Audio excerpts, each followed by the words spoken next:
It's the start of high school football season. No better time of the year. Marquise Rodriguez electrifying us here at White Stadium. Yeah, he just shook off the face mask and kept on trucking. Flamingo finds the pylon for the touchdown. Second kickoff return for a touchdown this season for Kai Harris. The most impressive part to me was he put that on the money. What a throw, Charles! And he is in for a touchdown. What a ball game we had here at White Stadium. Happy Thanksgiving, Boston. Welcome to White Stadium in Jamaica Plain for one of the longest standing high school football Thanksgiving morning rivalries in the country, as the Excel Knights out of South Boston will be taking on the East Boston Jets. Hello, everybody. I'm Pat Flaherty, joined by my partner, as always, Alan Platt. Alan, happy Thanksgiving Same to you, sir. Pat. Yeah. Thanks very much. It's certainly great for to be the whole here. crew, actually. Absolutely. Yeah. Fantastic crew we got going on here today. Folks, thank you so much for joining us on Thanksgiving morning. Hope you're enjoying probably a light breakfast because you're going to have a lot more to eat later on today. But just drinking coffee there, yeah, right? That's right, exactly. Trying to make some room. Certainly a lot of football to feast on this morning as the South Boston Excel Knights take on the East Boston Jets. Alan, this is one of the funnest rivalries in the entire country on Thanksgiving morning. This one and the Latin school versus English right. over at Harvard are probably two of the longest standing ones in the country. Right here in Boston, is exactly right. And like you said, it's a northeast region type of thing on Thanksgiving morning, but other parts of the country have picked it up. But for here, like you said, some of these go over 100 years. And that's right. It's all about emotion. It's all about seniors. And in most cases, it's all about ending their season on a high note. Without question, seniors looking to go with a big win. They always talk about when they come back and see former players that they played with 10, 20, even 30 years ago. They don't say, did you win the Super Bowl?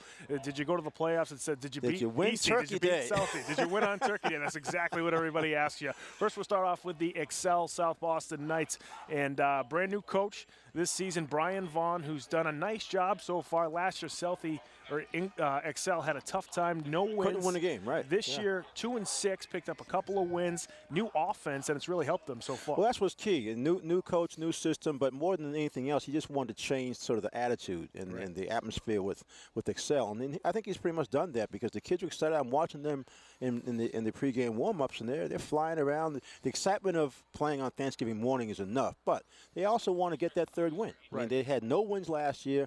Most of those kids who came back and who are now seniors, they do have 2 wins, want to get that third and wrap things up. One of the seniors that certainly wants to win here today to cap off his high school football career is one of their best players on the Excel side. That's Markel Harris, wide receiver for them, very good player. Very good player. Matter of fact, he's on both sides. Number 9, you see him right there. He's actually just as important on defense because what they do with him, they play him an outside linebacker. They also slide him over to defensive end. So we'll try to see we'll see him trying to blitz a lot and get into the backfield of East Boston because East Boston has that high-powered offense. So Harris is going to be key on both sides of the ball. Well, certainly a dynamic player for the South Boston Knights. He has 6 receiving touchdowns this year offensively, and then, as you mentioned, Alan, a lot of sacks and tackles on that outside spot. Meanwhile, on the other side for East Boston, a player who's no stranger to playing well on Thanksgiving, that's Joel Pastrana. He's our spotlight player tonight. His coming out party as a sophomore was on Thanksgiving. I was just going to say, we actually saw him 2 seasons ago as he stepped in for an injured teammate and had an amazing Thanksgiving game as a sophomore, and he's continued it. He's had a couple of injuries over the past 2 seasons, but he's an all-around offensive player. Can catch the ball. As you can see, he can run shifty moves, good speed, just all-around back, scores a lot of points. So he's going to be the key guy that Excel has to keep an eye on at all times, whether he's in the backfield, out on the slot, or as a wide receiver. Over the last 2 Thanksgiving games, as both a sophomore and a junior, 225 rushing yards on the ground, 3 rushing touchdowns.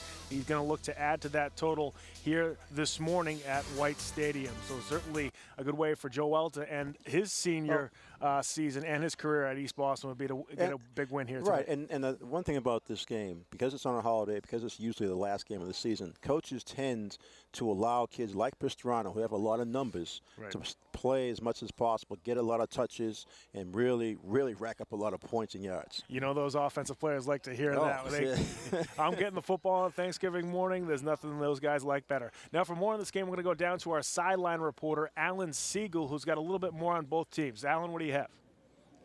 Thanks, guys. Down here on the field, both teams heading into Thanksgiving. The Jets, they made the playoffs earlier this season. They lost to Lowell Catholic. They thought that they should have won that game, but it is what it is, to quote another coach locally. They've won 8 games in a row here on Thanksgiving, which is 8 years in a row. So the Jets, they do not want that streak to snap here today. Of course, for South Boston, the Knights, they won. They didn't win any games last year. They won 2 games this year. They have a very young team. I talked to Coach Brian Vaughn, first-year head coach, and he told me that, if they could win here today, that would be the jumping-off point for better things to come. The lights are on down here at the field, and the field is very soft, but we should have a good football game. Weather, not an issue. Guys, back to you. Thanks very much, Alan. A little bit chilly here, but otherwise pretty crisp at White Stadium. And both these teams are sort of, East Boston always likes to run ground and pound, even though it's sometimes misdirection. Meanwhile, Southie loves to throw the ball, so sort of contrasting styles here today. And I think what Alan said is key. That if the field's in good shape, so Excel should be able to put the ball in the air with decent footing. Meanwhile, like you said, for East Boston, they mix it up a lot. They do have some trick plays, but they mainly like to get the ball to Pastrana as often as possible. We also should mention Benzon, the quarterback. He's very good player. Also a senior. He's been very steady over the course of his career. So East Boston coming into the game, if you look at the records, like Alan said, it looks like it could be a lopsided game. But the emotion the added emotion that's involved in the holiday game oftentimes can sort of try to even make things a little closer. Without question. Nothing better on Thanksgiving morning than high school football here in New England. Southie taking on Eastie here at White Stadium. We'll head to break. When we come back, we'll have the opening kickoff, folks. Make sure you stick around.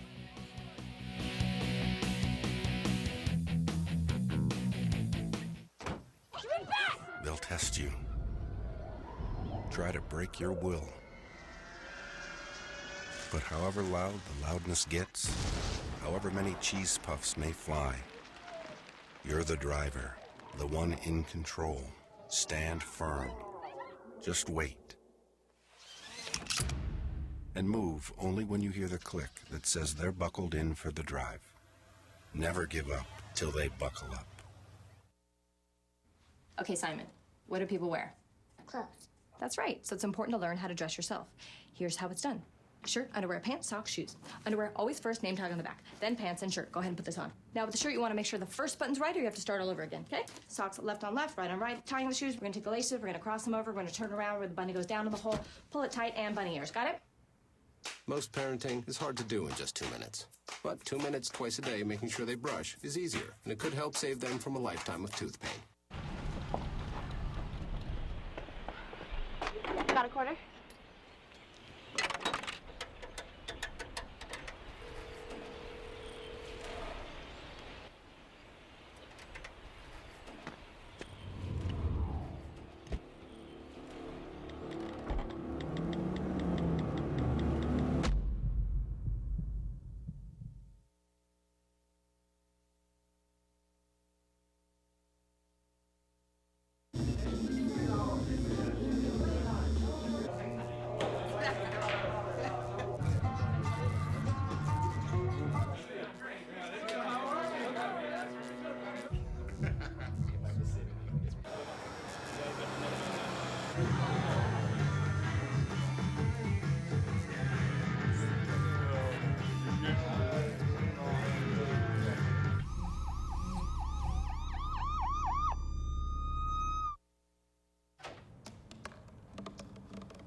Everybody has a dream.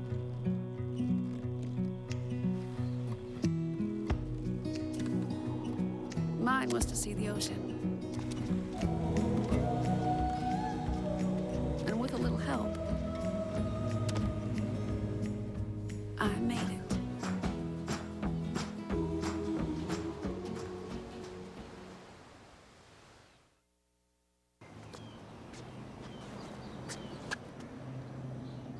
Here is my handle and here is my spout. When I get all steamed up, then I shout. Tip me over and pour me out. Oh. It only takes a moment to make a moment. Cheers. Take time to be a dad today. They said I have troll teeth. That my voice sounded like a possessed baby doll. That no one would ever love someone as stupid as me. That I was fat, ugly. Disgusting. The effect of bullying is potent. We will no longer be the silent majority. Now, when you see online bullying, there's something you can do about it. We're gonna take action with the I. I am a witness. I am a witness. I am a witness. I am a witness. I am a witness, and so are you.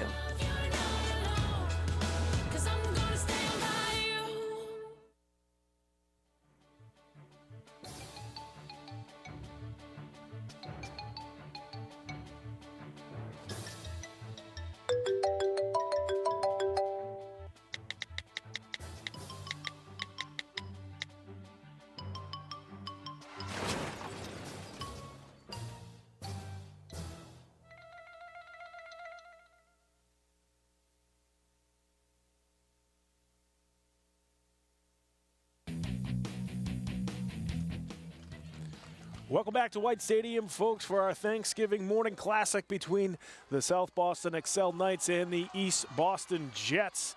Just had the coin toss here at White Stadium. East Boston in the all-blue uniforms with the yellow trim. Meanwhile, South Boston in those red jerseys with the blue trim.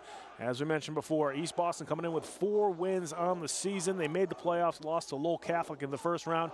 Meanwhile, South Boston, despite last year going 0-11, they picked up 2 wins this season, one to New Mission, and then one also later on in the year against Minutemen. So Southie off the schneid from last year, and they would like nothing better than to kick off or put a bookend on the first season of Coach Vaughn's first season. Yeah, those sophomores and juniors Thanksgiving next year, win, right? Without question. Yeah, and I think just as important, or almost as important, you mentioned the 2 wins, but they also had a couple of close games, which That's right. they clearly could have gone either way. So I think that's a huge difference from last year. Last year's 0-11. I remember that team, and they just didn't have many players, first of all, and their skill guys were underclassmen for the most part, and they really struggled a lot. This year they've been, and the coach always says, "Are we going to be competitive?" That's the key.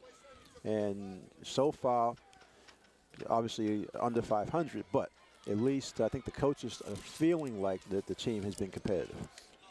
You look at East Boston, they're probably the favorites coming into today, but as we just said, Excel beat New Mission for their first game of the year. Meanwhile, East Boston lost to New Mission back in October. So, you know, looking at these two teams who played, the same opponents, this could be a close one here. It was a strange. Well, Madison Park, it's a good comparison because they had a weird year. Oh, Madison definitely had a weird year. We did that East Boston game. It was one of those things where the Madison Park wanted the last play of the game, right? And then Madison Park had some up and down the rest of the season. But you're right, South Boston did have a good game against them. Easton won the toss. They will be kicking off. That's Benzon with the squib kick for the Jets. That bounces off of Southie, and Easton recovers at the 35. Well, we've seen that, and all the teams know that East Boston does that. So how Excel got caught, that's Jalen Williams, the junior, who had it bounce off his shoulder pads. That was a tough one to recover too, because it wasn't necessarily an onside kick. It was sort of a knuckleball. Right, but you know the thing is, it's a judgment call. But the coach will tell him, okay, next time, let it go through because there's enough speed on it. It'll get to our running backs.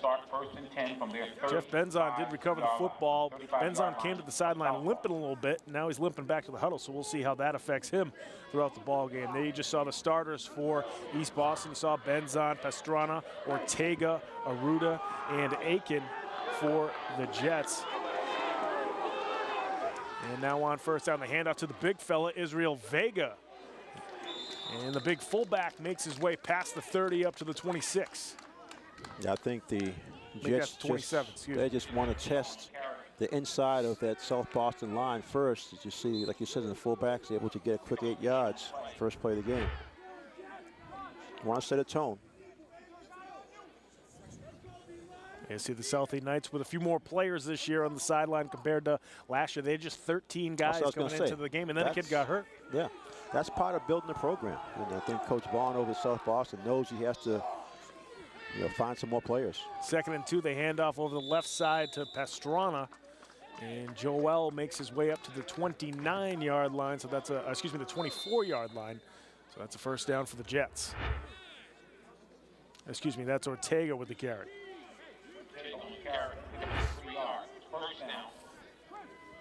Ortega sort of had a breakout season for East Boston, 10 rushing touchdowns this year. We knew Pastrana coming in was their main ball carrier, but Ortega has sort of shouldered the load of the every down back. Well, and what happens is that's sort of the style for East Boston now. Ortega being a junior, next year will be his big sort of prime season.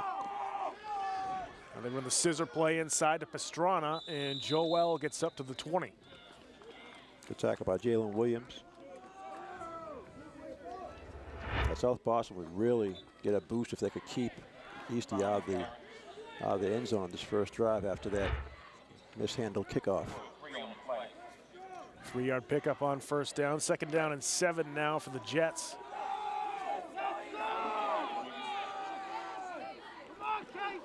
And off left side to Ortega. Bounces it to the outside. Brandon Ortega looking for the pylon. He's in for the touchdown. Brandon Ortega, 21-yard scamper. And Eastie strikes first here on Thanksgiving morning.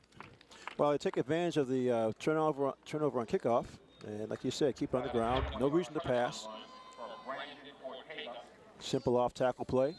Gets to the cornerback got fooled on the play. Good speed in that East Boston backfield.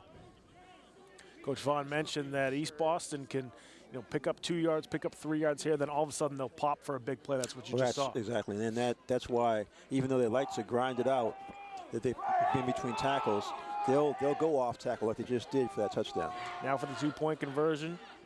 Jets hand off to the bulldozing fullback Vega, and Israel gets in for the 2-pointer. So East Boston, 4-play, 35-yard touchdown drive, 21-yard touchdown run from Brandon Ortega, and then Vega plowing it in for 2. Yeah, East Boston's really having their way in the middle of that defensive line of South Boston. So first things first for the XL team, they've got to figure out this kickoff. I mean, they know it's going to be another squib kick coming. Yeah, we'll see if Southie can make some adjustments, and Coach Vaughn might be saying what you just said, Alan, maybe let the ball go to the receiver. If it's a knuckler like that. But you're right, because that was a little unusual. When they have it flat like that, it's usually like a squib kick. Folks, if you want to follow us on social media, you can check us out on Facebook. Just search for Game of the Week. A lot of different videos and pictures and updates on Facebook. You can also follow us on Twitter at Boston City TV. And if you want to tweet at us, use the hashtag BostonGOW. So after the 11th rushing touchdown of the season for Brandon Ortega, the Jets again will be kicking off. Jeff Ben's on with another squib kick, and this time they do let the receivers field it right around the 25-yard line, and that time Markel Harris just pounced on it. Yeah, the ball's bouncing around like that. The most important thing is always possession, so Excel now has a chance to come from scrimmage.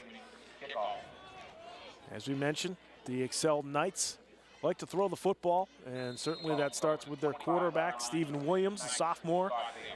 Kalonji Hill, the running back. Wynn also will get some carries, and Markel Harris, probably their best overall player. And Nieves, also a good freshman that has a couple wide receiver, of receiving touchdowns. On first down is Williams out of the shotgun, going to take it over the right side. Yeah, excuse me, that was Markel Harris who got the direct snap. Yeah, Harris that was like a direct snap to Harris. They want to get the ball in his hands as often as possible. You see the second effort right there gave him short yard. 3-yard pickup for Harris. They actually have Harris he's lined up at quarterback. Right, they've switched up.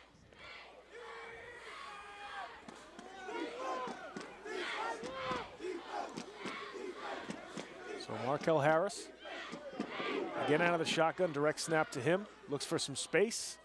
Tries to get to the outside. Maybe picked up a yard, but not a lot there for him.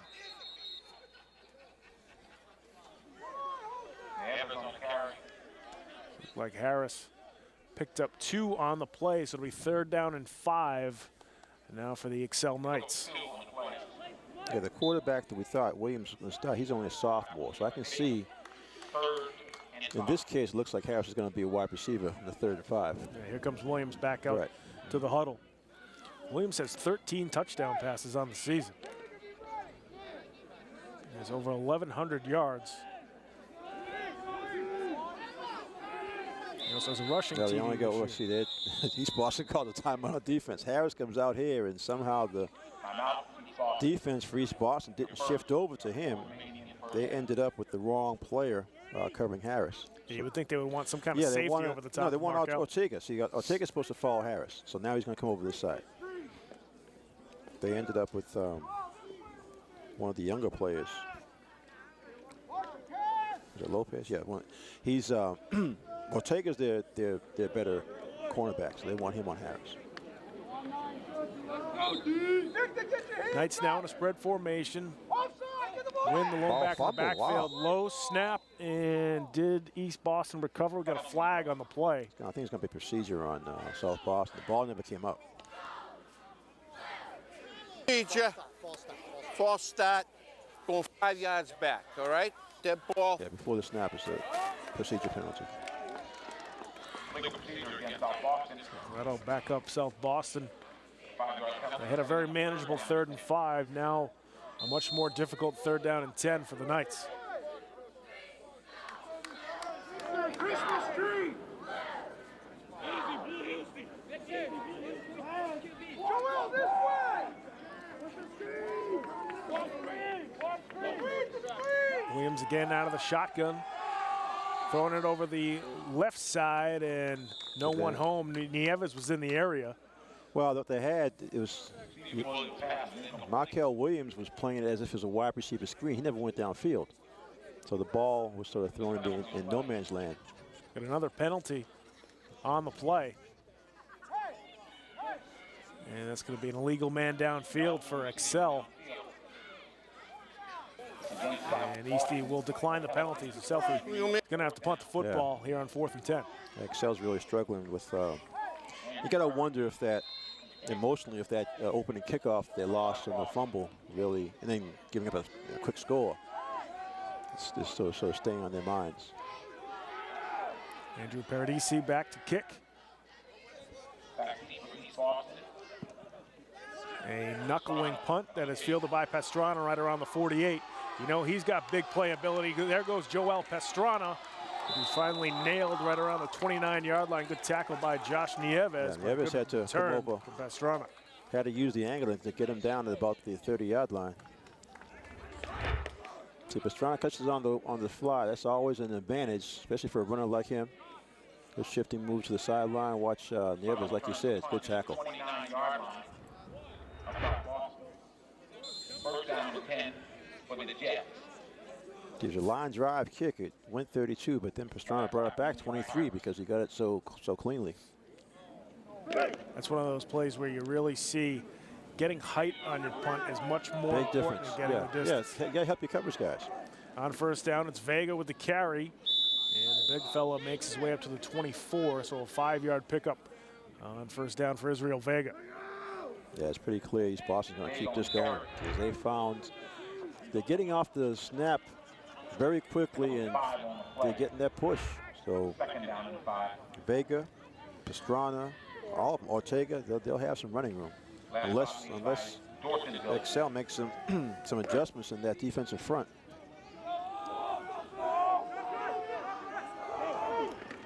Now on second down, it's Ortega with the carry.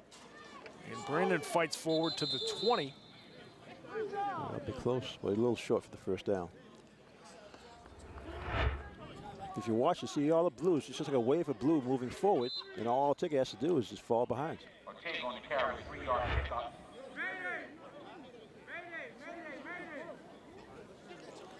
So a 3-yard carry there for Ortega.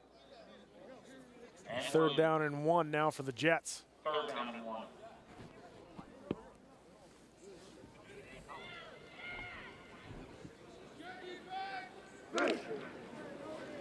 Pastrana's going to go wide as a wide receiver. He's uncovered right now. They don't even see him. Wide open near the sideline, and Pastrana gets the catch. And he'll walk in standing up for the touchdown. Clearly a blown coverage by the Knights. Yeah, the sideline was yelling, but players just weren't paying attention. I mean, the safety is supposed to pick this up anyway. If you see, because Pastrana did go out wide late as the huddle broke. Safety's supposed to find it first. Then, of course, the coaches will yell on the sideline. You have to have a cornerback. They made an adjustment. They brought more guys in. They had the cornerbacks actually playing like linebackers, but once Pastrana went out, you could have go back out and cover him. So that Pastrana touchdown catch, good for 20 yards. Jets now up 14-0. Yeah, there's nothing more frustrating for a coach than the guys who aren't listening and paying attention. Because in football, they'll burn you every time. Yeah, delay a game on East Boston. So that'll back the Jets up 5 yards. They'll have a much more difficult 2-point attempt now. If you're the Excel Knights too, the one guy you can't lose is Joel Pastrana. Well, that's what I'm saying. That makes absolutely no sense to me. All the defensive backs and linebackers should be looking, where's number 8? Because he's clearly the key guy. Actually, number 8 and number 2. I mean, between those two, Ortega and Pastrana. So even if he goes out like he did, went out wide late in the set, you still got to find him. Now he's in the wing. Benzon facing some pressure, now running for his life, but he is sacked in the backfield. And picking up the tackle for the Knights was Wilson Sannon and Jalen Williams. That's the first really good play they've had in the game for Excel.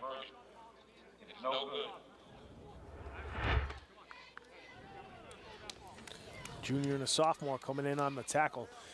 You know, the Knights have a lot of young guys. I mean, you talk about Harris, who's a senior. You got a couple other guys who are big-time contributors, including Jahide James, who's an important lineman. He can also play fullback for the Knights, but a lot of young players. You mentioned the freshman Nevis. I saw him in the warm-ups. He's like a starting wide receiver for them. Yep. So it's dealing with freshmen, sophomores, but that's okay because the challenge for Brian Vaughn, the coach, is keep those freshmen and sophomores interested, keep them coming back each season, keep them working out during the off season, and then that's how you build the program. Yeah, that's one thing Coach Vaughn mentioned yesterday when we talked to him is that Southie has been getting beat up front because they have a lot of young linemen, and he said when you have 15 and 16-year-old linemen going against 17 and 18-year-old linemen, it's a huge difference physically. Difference. And actually, the other thing is even if there's not that big age difference, experience is a huge factor. Now, some of the kids, for instance, on East Boston, they have some sophomores and juniors who played a lot on the line. They played a lot. So even though they might be younger, they're still used to being out there. Whereas if you have first-time football players who are 15 and 16, there's a major gap. And we're seeing the difference so far up front.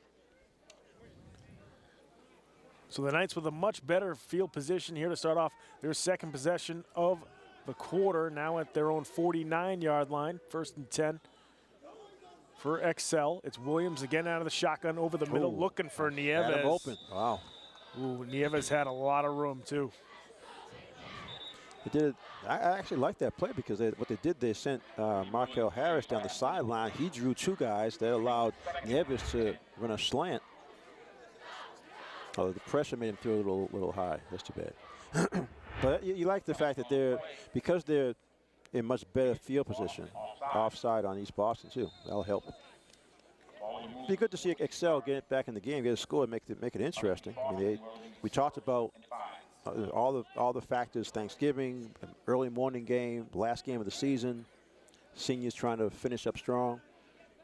So you want to be competitive. Southie last year lost 41-8, and they didn't score a touchdown until I believe in the 3rd quarter. So if they can pick up a score here in the first half, that'll be a big boost to that sideline. And 1 second and 5, it's Harris off the direct snap, and he's got nowhere to go. He fumbled the football. And East Boston recovers at the 45. That was doomed from the beginning. There was a lot of penetration. Harris trying to bounce around. Worst thing you can do is like bounce. You see how loose the football is. He's bouncing around, and then someone just knocked it out.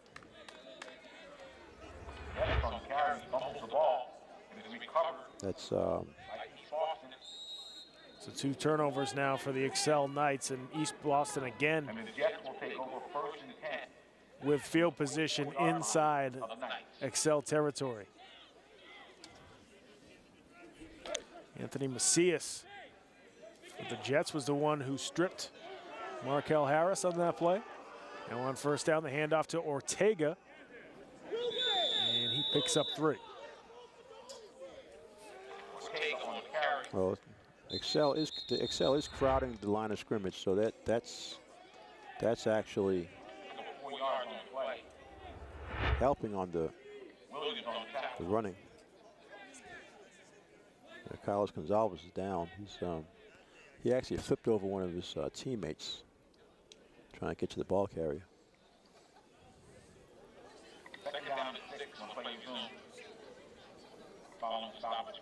That's one thing the Knights can't afford to lose is a lineman. Yeah, they really shortened the lineman. That left leg, he sort of twisted it.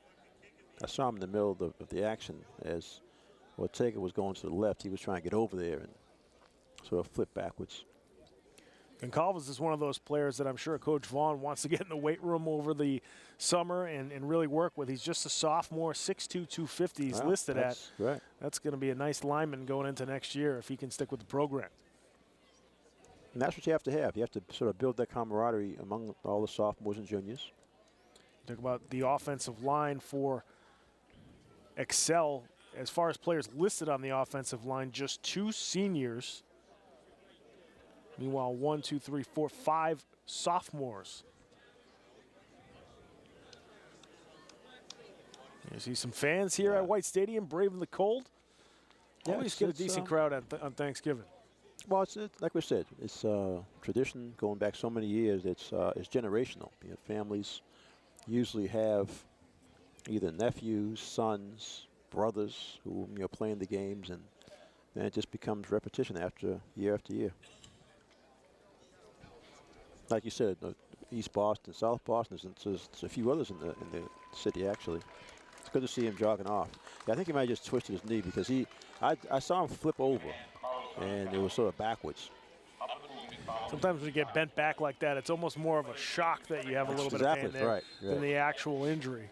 We might see him come back in. We'll see. Hopefully, because they'll need his size inside. And you see Coach Vaughn trying to rally the troops. So the Jets now faced with the 2nd and 6 from the Excel 40-yard line. Hand off to Pastrana. And he makes his way up to the 35.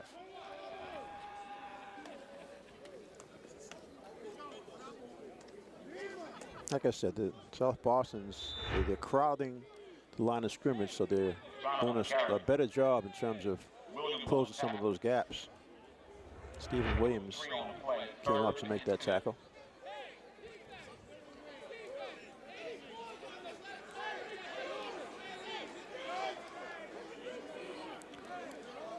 It's unusual. East Boston taking a long time to get these plays in. They already been called for 1 delay game. Starting to feel a light snow / icy rain coming down here at White Stadium. The handoff over the left side to Vega. And he makes his way past the 34 up to the 32. Yeah, it's like sleet. Strange. Welcome to New England, everybody. It looks like like salt tablets or something. Yeah, it's like the Public Works Department's dumping salt on us right now. 1st and 10, 32-yard line. Much rather have this than rain, though. Yeah, when I got up this morning and saw there was no sun, well, overcast and there's possibility of rain supposedly later on in the day, but didn't mention this.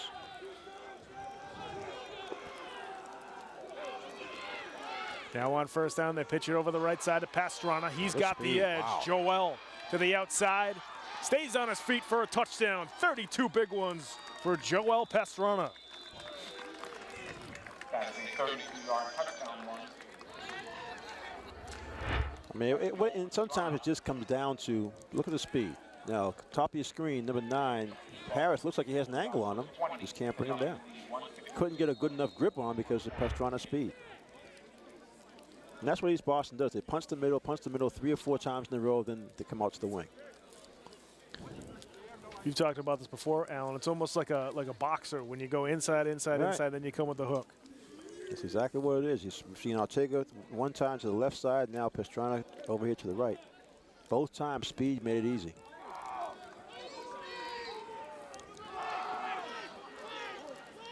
Jets again trying for the 2-point conversion. Benzon rolling to his right. He's got Saunders in the end zone for the 2-pointer. Benzon, 2-point conversion pass. Casey Vasquez. Excuse me, that's Casey Vasquez. Vasquez with the touchdown reception. Yeah. And East Boston opens up to a 22-0 lead in this contest. 152. So Jets now on top 22-0 here late in the first quarter. I'd say Excel has to get something going. This might be a very long morning for them. Boy, if they were able to hit that pass over the middle, I was thinking the same Nieves, thing.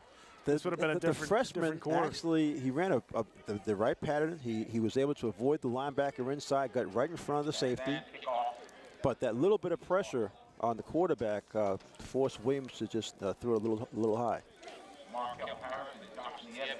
I think you're right, though. We're watching Nieves now. He's on offense, defense, special teams as a freshman. Another short drive for the Jets. 4 plays, 44 yards. There he is. Touchdown. There's Nieves fielding it at the 29, and he slipped on the turf here at White Stadium. Of course, at the end of the year here at White Stadium, field's always a little chewed up. Not as bad this year because you only have Latin Academy and Boston Latin playing here as their home stadium now that Brighton's got their own field. But it takes wear and tear, especially when it starts raining. You get, like today, you get some rain. We've been lucky with no snow, but the rain will tear this field up pretty easily.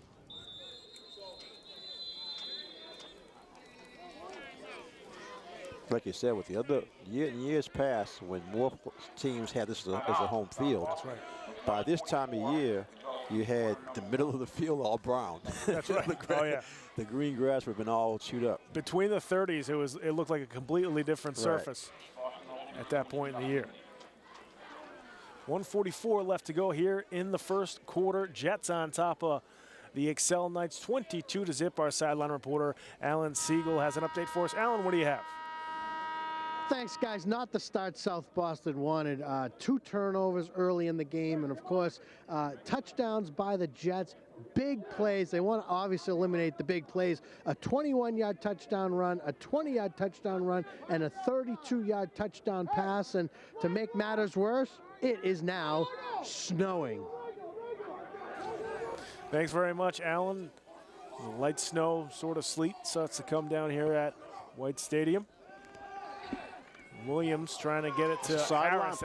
That is a lateral. Well, they're calling it incomplete. And they're going to call it incomplete.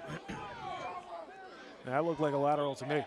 From our angle, it definitely looked like a lateral. And, that's what Coach Parziale is trying to say as well.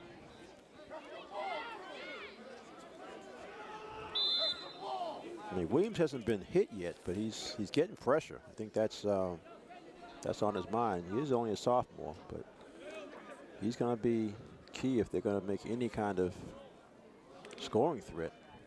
Clearly, he's going to have to come in the air. They have not gotten anything done running the football.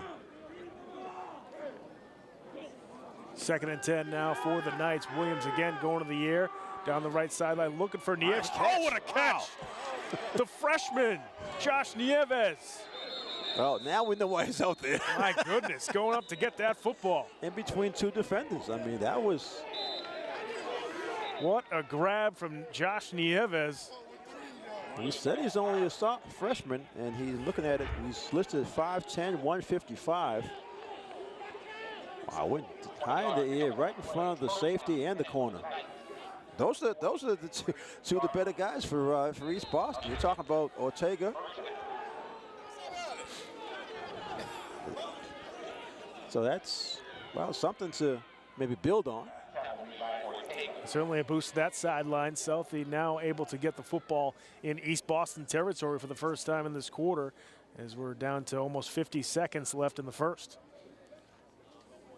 Well, just like in basketball, you always talk about when you have three-point shooters, you always have a chance to get back in the game. When you have a quarterback with a good arm like that, if he can get some of these receivers, we're still waiting for him to get the ball to Harris, but that was a best catch of the game by the freshman.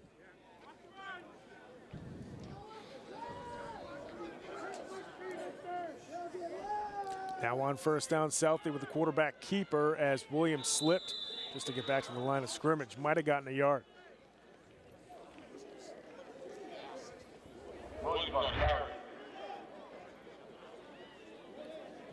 You see on the replays, just not much there. See, on both sides of the ball, right? So far in the game, East Boston has been winning that battle. It was a 2-yard pickup there by Stephen Williams, and that's the end of the first quarter here at White Stadium on Turkey Day. The East Boston Jets with a 22-0 lead, thanks in large part to Brandon Ortega. We'll be right back with the second quarter here on Game of the Week right after this. They told me a bottle couldn't dream. That I would never become a superhero.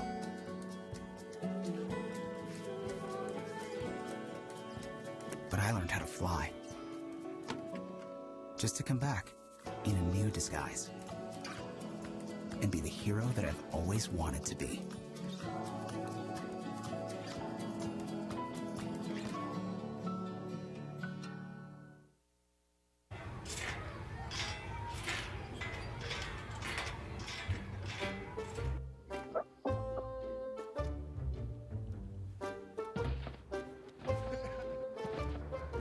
Ballerina.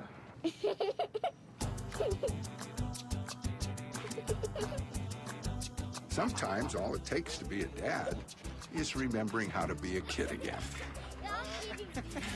Take time to be a dad today.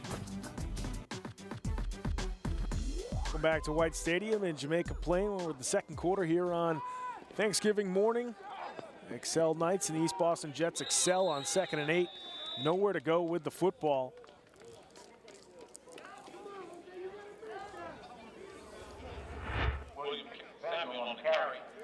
William Samuel with the carry for the Excel Knights. You see the gang tackling no by gain. East Boston.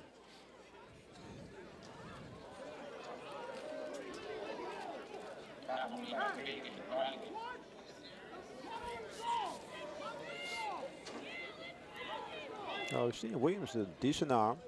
Obviously third and long passing situation. See Ortega, you see Neves and Williams on the same side. 3rd and 9 now for the Excel Knights. They hand off again, and once again, nowhere to go. They fumble the football again. Here come the Jets trying to pick it up, and they recover right around the 40. I'm telling you, it's just see a lot of frustrated players out there for Excel, but I don't know. I'm just wondering. 3rd and 9, you would think they'd go with to the air. coaches. You got you got to give your players more of a chance. They haven't gotten much of anything running the football. You're not going to fool East Boston on a draw play like that. So, you just had Neves with a sensational catch to give you decent position. Yeah, Nate Matero with the recovery there for the Jets. And you see Jeff Benzon, the senior for East Boston. 2 passing TDs, 1 rushing TD this season. Not a ton of stats for him, but he manages the game really well. They lost the receiver again. You had Neves and Williams arguing about who should go out there to cover the receiver who's out there by himself. East Boston breaks the huddle. What they do is they send the receiver out. That time it was Patrick Aiken. They send the receiver out wide late before the snap. And for some reason, the XL defensive backfield is not identifying whose responsibility it is. Now, on that one, they did see him, but there was Neves and Williams just sort of back and forth about who's going to go out there. Me, you, me, Right. you. That's what happens. You got a freshman and a sophomore out there. We always talk about growing pains with young teams, and you're starting to see some of that from South Boston this year. And this is probably the highest profile game that they're doing this season. It's a rivalry. It's Thanksgiving morning. You got the TV cameras here. It's necessarily tough. had one of these games this year so far. Absolutely right. There's a lot to take in, and it's just frustrating when football, coaches always tell you, up front between the tackles, that's where it's going to be decided. That's what this first half has been all about. Now on first down, they hand it off to Pastrana. He's got a seam. Goodbye. Joel Pastrana to the end zone, 41 yards. Well, I'm not sure how they missed that hole, but I'm not sure if it'll matter. Pastrana with your speed. Watch here. Left of your screen, you may see what I was looking at. Well, it's over now, but Pastrana. I mean, I remember when he was fully healthy. He did have that real sprinter speed. Then he had an ankle injury. He slowed down, ankle and hip over the last slowed year down or so. a bit, but now apparently he's back to 100%. And when he hits the edge, goodbye. 4 carries so far here this morning for Joel Pastrana, 81 yards on the ground. So he's running at 20 yards a pop so far here on Thanksgiving. We talked about in the open, I mentioned the fact that a lot of times you'll see coaches allowing a senior, especially a very special senior with those special skills, to touch the ball as often as possible. In East Boston's case, they have Pastrana, obviously, and Ortega's only, like I said, is only a junior. Yeah, Ortega will be their main weapon next year. So 9 rushing TDs this season for Joel Pastrana. I believe 7 of them are for at least 20 yards or more.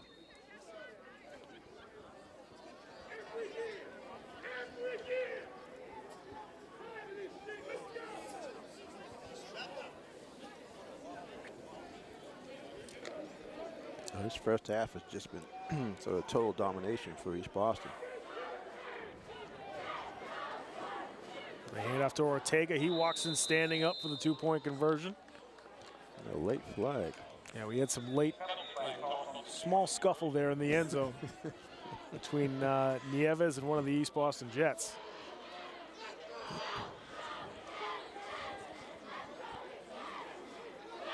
We'll do it on kickoff. We got a mask. You got a number? Number 3. No, on red. On the kickoff. John.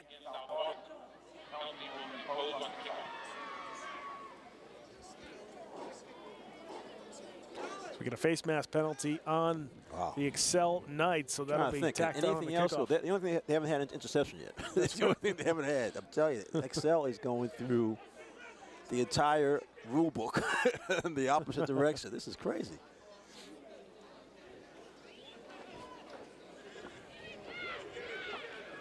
So East Boston will be kicking from the Excel 45-yard line.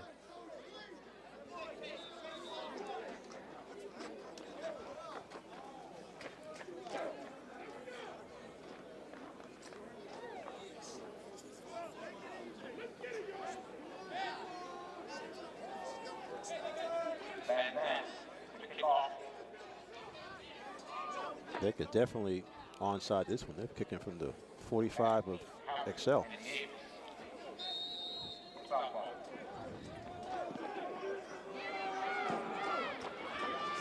One of those squib kicks fielded right around the 20-yard line. Good return here for Excel.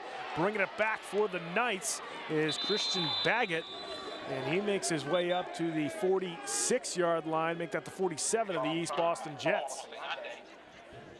That, along with the catch by Nieves, is the 2 biggest plays of the game for Excel. Overran the coverage that time.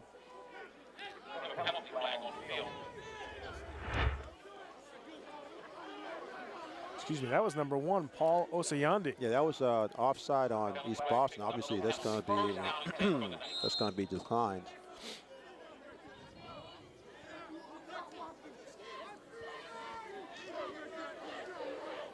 So now from the East Boston 46, Williams over the left side's got his receiver Harris. Markell with a nice move, breaks free, hurdles a tackler inside the 25, And another big play for South Boston. We'll see if the Knights can keep this going. Well, I just don't know where it's been. It's they can throw the ball. You mentioned the open. They've been throwing the ball all season. So for them to come out with all these running plays that absolutely went nowhere and resulted in those turnovers, I just don't understand that. So now East Boston going to call a timeout here with 8:16 left to go in the second quarter as the Excel Knights have the football at the Eastie 22 after the big pass play to Markel Harris. Yeah, you got East Boston now trying to figure out their pass coverage. That was a simple wide receiver screen. So, and they had two receivers on that side. There was two on this near side here. So there's a little bit of confusion. The key is Harris, the sophomore quarterback, has got to zip the ball out there, get it there in time.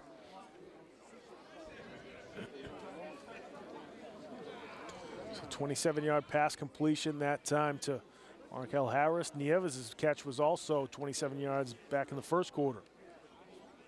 I'd say in terms of a competitive game, it's just too bad that Excel dug themselves such a big hole on their own mistakes. But with the way he's throwing the football, clearly they have a passing game that can be effective and get some points on the board. We'll see if Excel's success through the air will continue here early in the second quarter. And it could open up some running room for Williams. Because now you see East Boston's now spread out. Nieves, the man in motion. And something went wrong with the snap there for the Knights. Yeah, you fouled that one on the growing pains too. There's no way you come out of a timeout and have the snap count wrong.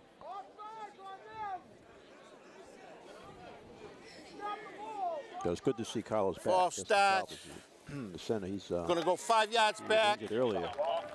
5 yards back.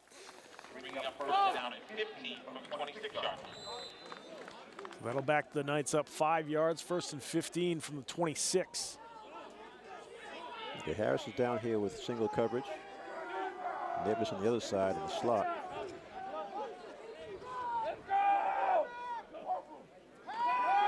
Williams back to throw over the left side, looking for Harris. Did he catch it? Yeah, the pass was broken up. Joel Pastrana. Good defense. Really good knocking defense. that one loose. Yeah. And we're going to have a personal foul on Markel Harris.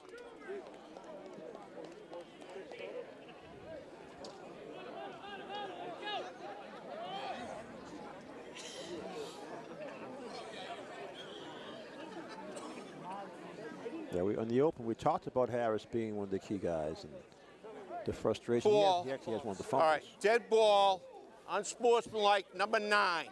All right, we're going to go 15, and the down is, we're going to count the down, second down. Bad hole here.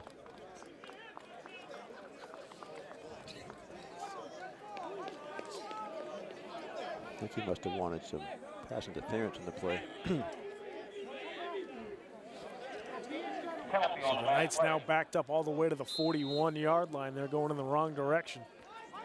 Unsportsmanlike conduct against South Boston. 15-yard penalty. Andrew Paradise, the new receiver in for South Boston. Now on 2nd and 30, they get it over to Osayandi. And Paul Osayandi picks up maybe 5.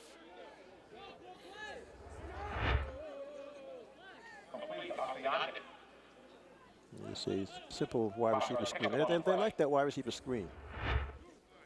3rd and 25. 3rd down and 25 now for the Excel Knights.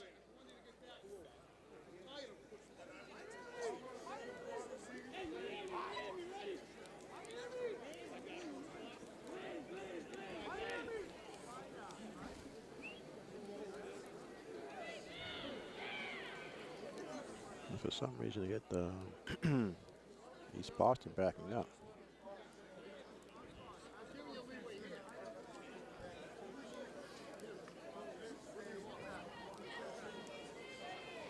Yeah, illegal substitution.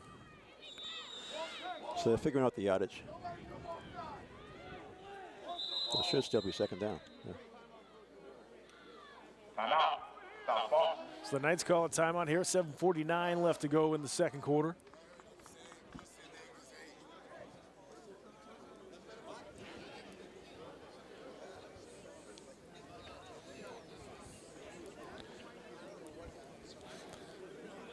Now, folks, if you want to follow us on social media, you can check out our Facebook page.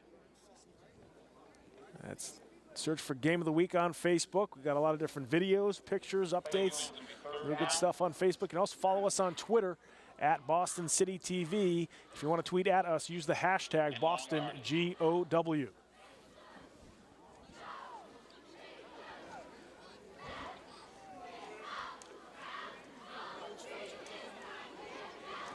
So now that we have the yardage squared away here somewhat.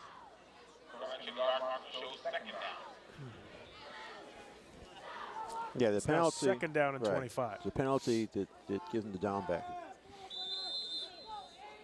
So 2nd and 25 for the Excel Knights.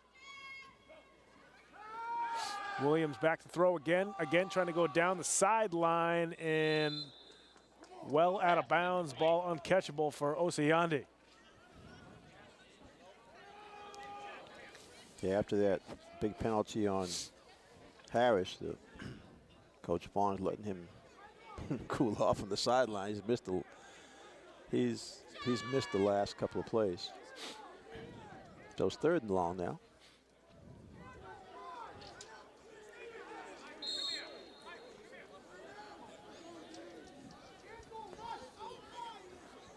So 3rd and 25 now for the Excel Knights.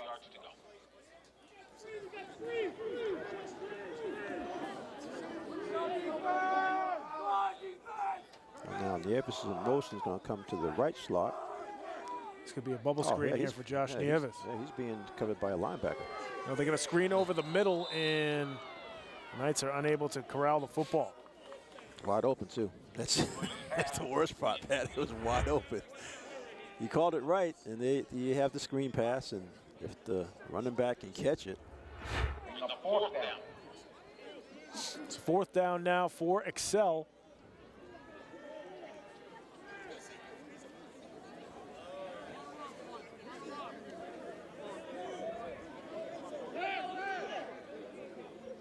I think Excel's. I think they are going to punt. But they're confused with who should be out there.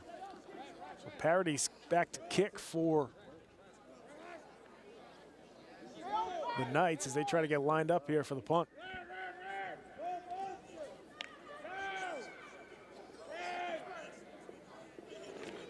High snap. And he somehow is able to get it off. That rolls out of bounds to the 25. So just a net of 9 yards on the punt. So the Jets will take over at their own 25-yard line here with 7:29 left to go in the second quarter. And East Boston with a commanding 30-0 lead here in the second. This is their worst field position of the game, believe it or not. Tell you, the way they can run, I don't think it'll matter. If they get enough space, then they can clearly take it all the way.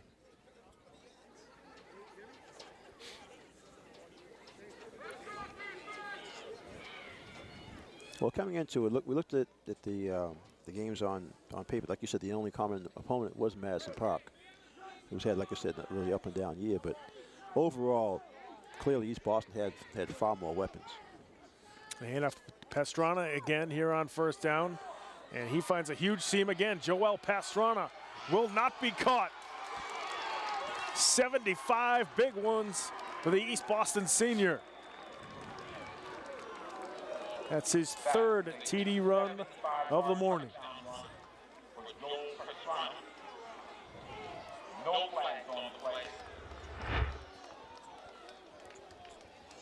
This is a simple off-tackle play. He breaks into the secondary, and the safety just takes a bad angle, both safeties. It's Pastrana with 3 rushing touchdowns, 1 receiving touchdown. He's got 4 already here around Thanksgiving. He's got 7 total for his career now.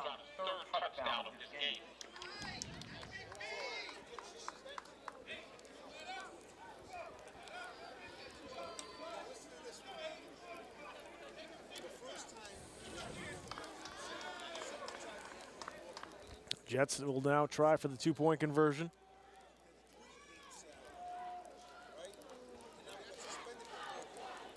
And the handoff up the middle.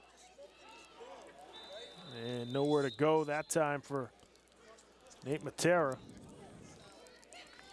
It's a tackle by Wilson Senon. Jets hold a 36-0 lead here with 7:10 to go before halftime. So 36-0, the Jets lead. With 7:10 left to go before the half.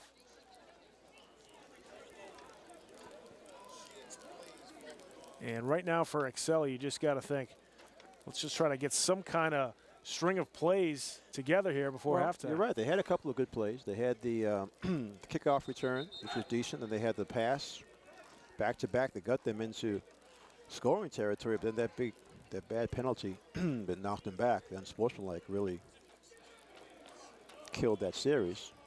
Ended up punting, and first play, 75 yards the other way. It's tough to, like you mentioned, okay, big crowd, holiday, last game of the season. A lot of things are going through your head as a player, and so you're trying to concentrate on what your job is. Like we saw earlier, where defensively Excel just left a wide receiver totally alone and cost him a touchdown. So now you're thinking about how bad you're playing. You can't do anything right. And so then in the back of your mind, you're really thinking, how bad can this really get? Right. So that's why your point is very important. You've got to do something. You've got to make a couple of plays. Yes. They have some talented players. You got a quarterback who can throw the ball. You got a couple of receivers who definitely can make some plays for you. About 3 receivers actually that are guys who can get the ball in space. We've already seen Neves, the freshman. We know about Marquez Harris, who's had a decent season. Yeah, Osayande had that nice kick return as well. So you got some guys with some athleticism. Excel now with it at their own 35-yard line, and Williams gets drilled in the backfield. Yeah, low snap really threw off his timing. Then he got hit.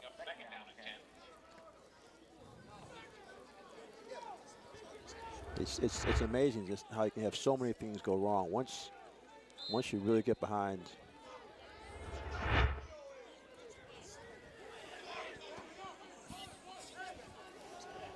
Second and 10 now for the Knights. And this time they hand off to Harris, and he picks up a couple here on second down.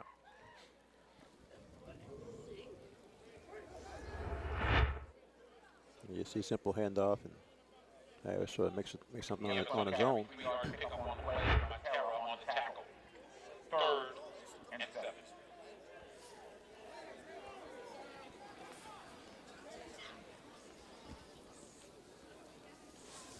Third and 7 now for the Knights. And the handoff again to Harris. He's got a little seam up the middle. There goes Markell inside of East Boston territory at the 47-yard line. Good job on the draw. Obvious passing situation, so you go to the draw with Harris, and I mean I think he's personally feeling like he has to make up for that really bad penalty. Yeah. Good hard running by Harris.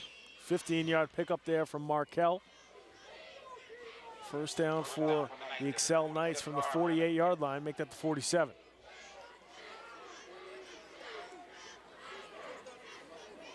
Jahai James, the fullback, in the backfield with Stephen Williams.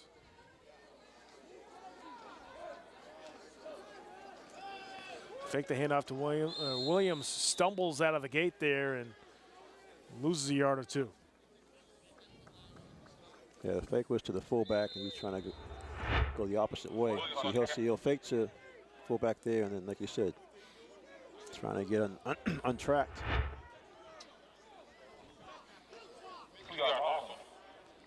So a loss of 2 on the play. It'll be second down and 12.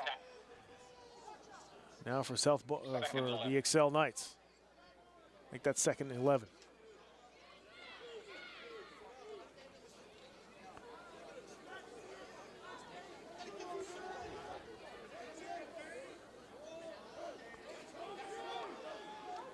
Nieves, the man in motion. They throw it to Nieves. They try a screen. Brings it back up the middle. Josh. Nice job. To the outside to the 40. So about an 8-yard pickup there. Make that 9 for Josh Nieves.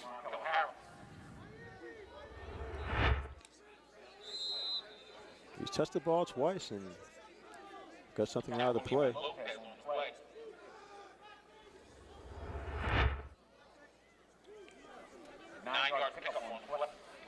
So much more manageable 3rd down and 3 now for the Southie Knights. And now you can run Harris. Now because you spread out the East Boston defense, try to get this 1st down.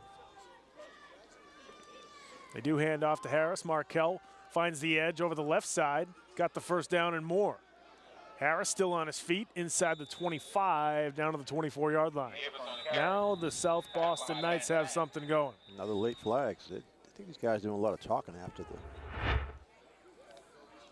the whistle. See Harris, nice run, good stutter step there. Cuts inside that last block.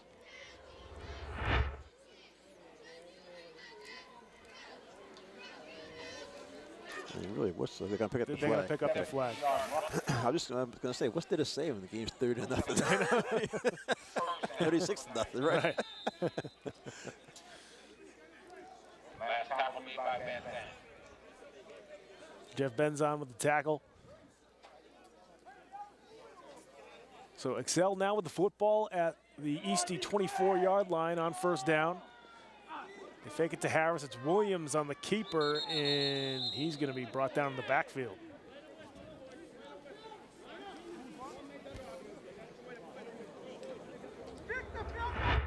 Williams on the carry, Sykes on the tackle. Pick up a 2 on the loss of 2 on the play. 2nd and 12. So 2nd and 12 now for Excel from the 26-yard line. 3 minutes before halftime, East Boston totally in control, 36-0. One thing for Excel to look at right now is with this drive is they're killing some clock and not allowing Pastrana, the Jets. I tell you there. Yeah, and in particular, Joel Pastrana get the football. 2nd and 12, Williams down the left side for Harris.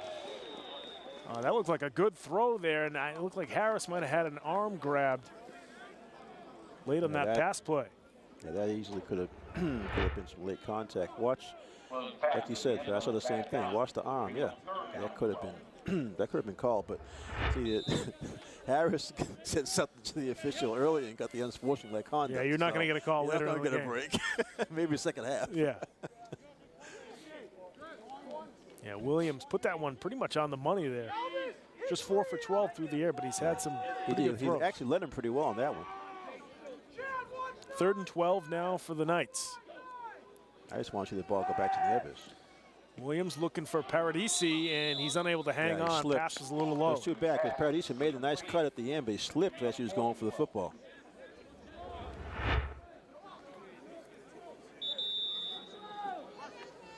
And now South Boston takes a timeout, 2:35 left to go in the 2nd quarter. Timeout. A lot of almost plays for Excel. Yeah, I was just going to say the little things here and there just aren't allowing them to complete plays here offensively. 2 timeouts. East Boston. Minutes, 35 seconds to go before halftime. We'll see if South Boston can try to keep this drive going here with 2:35 left before the half. Meanwhile, the Jets calling a timeout here because they want the football back. Oh, definitely. They want to try to score again before halftime. There you see some Jets fans and probably some Jets alumni there. A lot of guys with jackets on. The varsity jackets, yeah. I think I saw Brandon Amodeo over there. They wear them once a year, right? That's right. Or at least once a year. Right. Definitely once a year. At least every Friday, maybe. Right, yeah. So coming out of the timeout, South Boston Knights with the football at the East Boston 26-yard line, 4th and 12 for the Knights. Quarterback Stephen Williams with just 4 completions, but he has been able to get the football out there. We'll see if somebody can make a play, if Williams can get a pass off. And now Eastie wants to call a timeout. East Boston. They have 1 remaining here in the 1st half. This spread formation for Excel, for some reason, is creating some confusion in East Boston's defense. They they've called, I know a couple of the timeouts have been called just because they want to set their pass defense. So right now, both the Jets and the Excel Knights with just one timeout here late in the first half.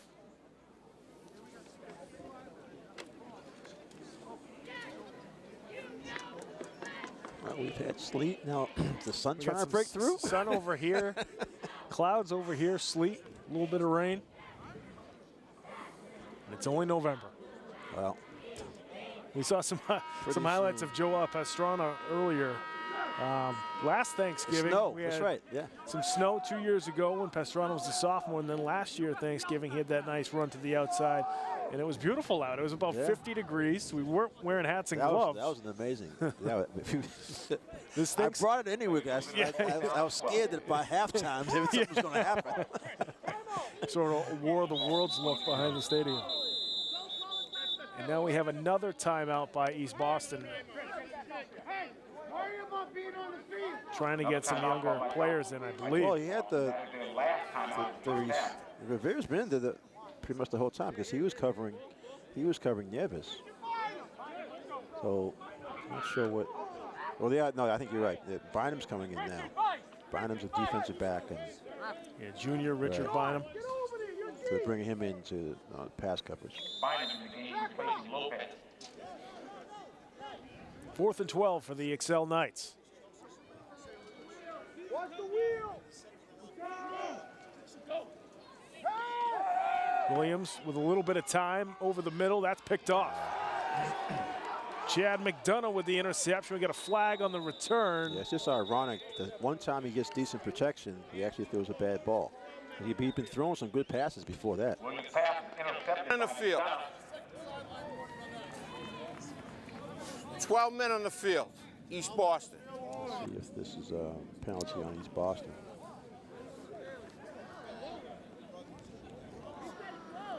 Chad McDonough on the interception. But there was a penalty flag on the play. Yes, he had decent protection that time, and I'm not sure what he was trying to do. He threw right into coverage. So East Boston with 12 men on the field, so wipe that interception clean. I don't know how that happens with Eastern. You spend two timeouts in a row, and you still don't have the right number of guys on the field. So the Jets with a break here. Yeah, Excel, big break. Jets give him the break. The Jets Knights gave him the break. Right.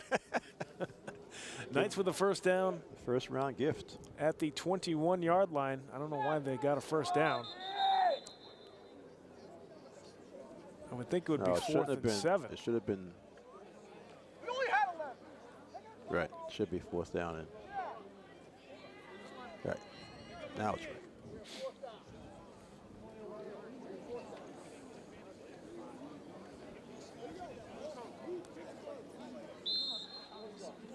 So the slant pass has been open.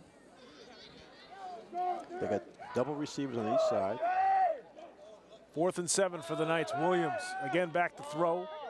That time he was looking for Nieves, but it sails over his head. So now the Jets will take over with 2:14 left to go in the second quarter. 2 minutes and 14 seconds to go in the first half of this contest. Well, like you said, a little bit of a spark on that drive for Excel, but they couldn't put 2 or 3 plays together.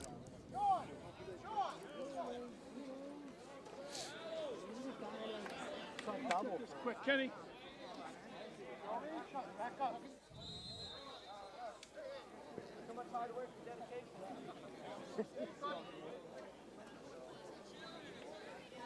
So we'll see what the Jets do here with 2:14 left to go in the second quarter.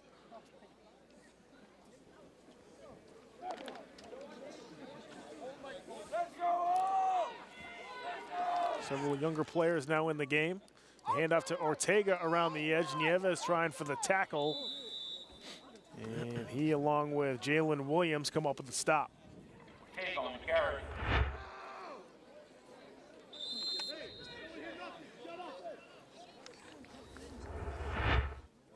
Tackle by Harrison and Williams.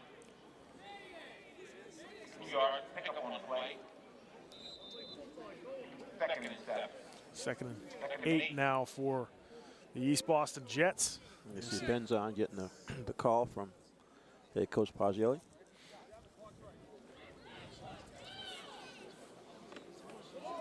On the East Boston sideline, I mean, one of the issues now is when do we start really putting in a lot of the younger players, reward them for all their work and practice. Fumble. Anyway, a fumbled snap there to start off that play. So Benzon recovers, about a 1-yard loss. It'll be 3rd down and 9. Now for Eastie.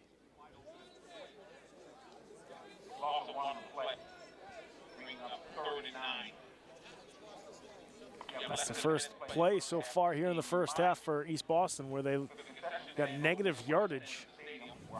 Everything else has been plowing forward and even big chunks of yardage. 45 seconds left to go here before halftime.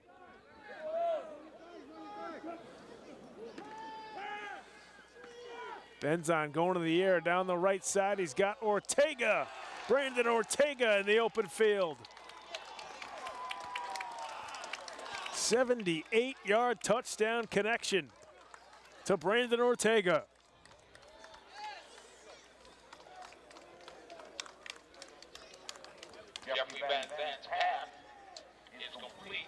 Well, and we got another flag. I think Raquel Harris is close to being kicked out of the game. That might be his second,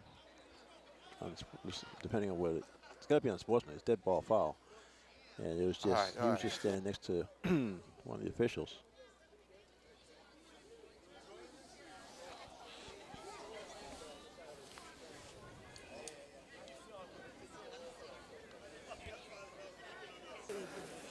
And the flag is picked up. Oh, okay.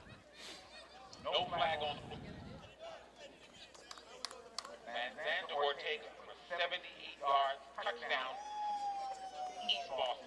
They lead it 42-0, 20.9 seconds to go in the first half of this game. So the Jets will now try for the 2-point conversion to go up 44-0 here late in the second quarter.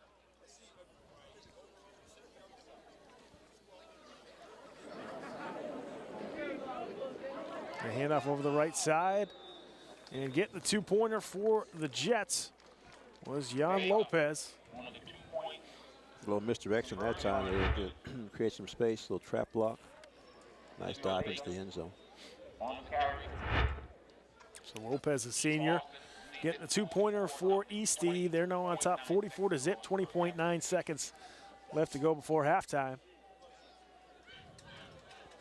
If you're Excel, you're just looking to I'm just saying, receive this kick and just head into the locker room. Don't fumble it, right? I mean, that's what it comes down to. They just had a really terrible first half.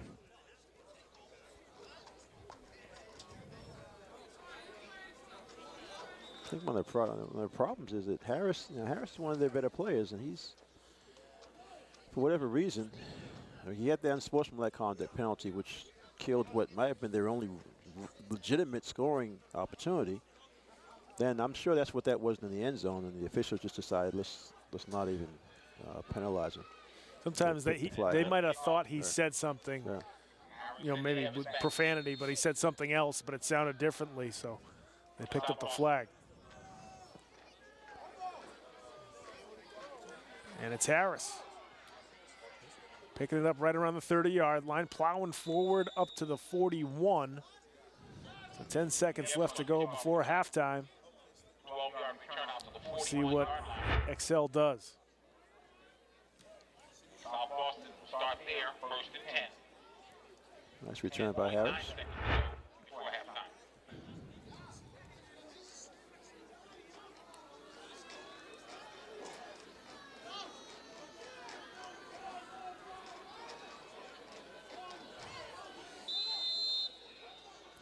Knight's going to spread it out. Stacked receivers on each side of your screen. Should be a penalty you have. They got 12 on the field again. And the handoff to Harris here on 1st down. Yeah, I'm not sure what they're looking at. because I didn't see a flag come up. Bynum tried to come off, but then he went back, then he was pushed back on. He's the 12th guy. Well, that'll do it for the first half here at White Stadium. And the East Boston Jets, all Easty there in the first half, 44-0. It's tough to even try to describe how they dominated that half. That was rough. Yeah, there's no other way to explain it. Yeah. Certainly a tough half there for the Excel Knights, and really it just started with the opening kickoff, that one that bounced off their up back and recovered by East Boston, and the Knights just haven't recovered since then. Not at all. And East Boston, we know. You always talk about how high-powered their offense is, can score from any place on the field, and that's that last 75-yard run by Pastrano. That was amazing. He just simple off-tackle play. Okay, gets into the linebacker area, beats them. Then, for whatever reason, the safeties for the Knights just take really bad angles, allowing him to sprint to the end zone. And then on the other side, everything's just going wrong. Fumbles, missed opportunities when you have receivers open, slipping and falling when you have some open space to run. So it's one of those halves you just want to really forget and just try to muster up some pride. Sure. Decide let's play this second half as hard as possible. Just whatever happens, happens. Excel Knights head coach Brian Vaughn is down on the field with our sideline reporter Alan Siegel. Alan, take it away. Thanks, guys. Here with Brian Vaughn of South Boston. Not a great first half at all. Lining up wrong on defense. A lot of mental mistakes on defense, giving up the big plays. Trying to put guys in positions, but we're lining up wrong. Then our offense, if everything that goes good, something bad happens the next plays. We just got to clean it up and try and win the second half. Is that what you're going to do? Try to do the second half? Yeah, just try and win the second half. All right, sounds good, Coach. Good luck second half. All right, guys, back to you. Thanks very much, Alan. And, of course, Coach Vaughn certainly frustrated. He's had a decent season here at Excel. I think a little bit better than people expected, but absolutely not the half that you wanted here on Thanksgiving. But like he said, you start thinking about moral victories, trying to win the second half is what they're going to try to do. That's one. That's a common football phrase, and he's exactly right. He talked to his players, like I said earlier. Let's go out and play hard. Let's stop all the complaining to each other. Stop all the arguing. Let's line up correctly. I mean, I think that they'll probably just go to some more basic, a few of their basic defensive sets, so the kids know where they're supposed to be, regardless of what East Boston does. Same on offense, like you said, and we were saying the whole half. As soon as something good happened for them, they had something bad happen, either a penalty, missed pass, like I said, slip on a run, whatever. So just couldn't put two or three good plays together. So I think that's what he will really try to get his team to understand. Let's just go back to basics, play it real simple, do your job, stay in your areas, don't be guessing, okay, and stop arguing with your teammates. Right. Because that's we saw it 3 or 4 times, and that's how East Boston got a couple of their big plays. They got the second touchdown to Pastrana, the 32-yard miscommunication. Catch. He was wide open. There was no one within 15 yards of him.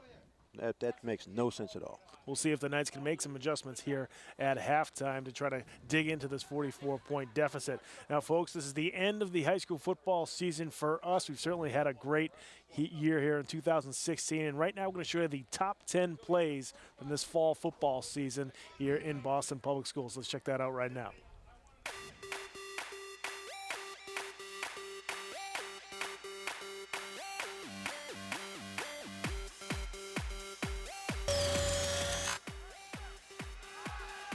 Griffin Lee looking deep over the middle. He's got Polynice. Oh, nice play. What a catch by Polynice at the 13. I think it's going to be short of the first down. No, that's enough. They got it. Yeah, they did get the first down. Polynice did the right thing. He went downfield, made sure he was beyond the marker before he started working his way back. That's right. They started at the 23, so that's right on the sticks for a first down. Big catch there by Fabian Polynice.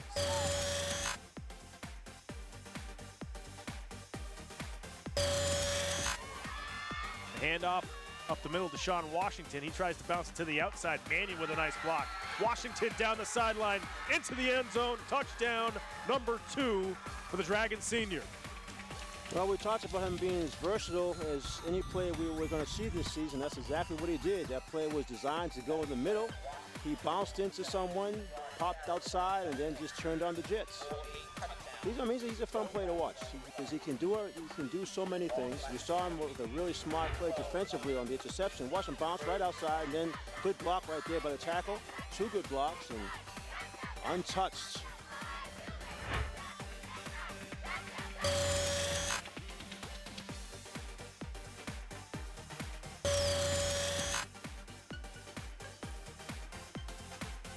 Bosby gets the pitch here on first down over the right side. Bosby looking for some room. Quick slips a tackle. Bosby, he's in the end zone for a touchdown. Touchdown. Hey, you talk about quickness, man. As soon as he got it, he was like shot out of a cannon. Good blocking up front. He was able to make his way all the way to the sideline. Watch him just keep going while he has workman in front of him. With the pylon, so the kids watching enough TV, they know that the pylon is actually in the end zone. That's right. So if you hit that, it's good. Right. They like the drama of jumping on the pylon.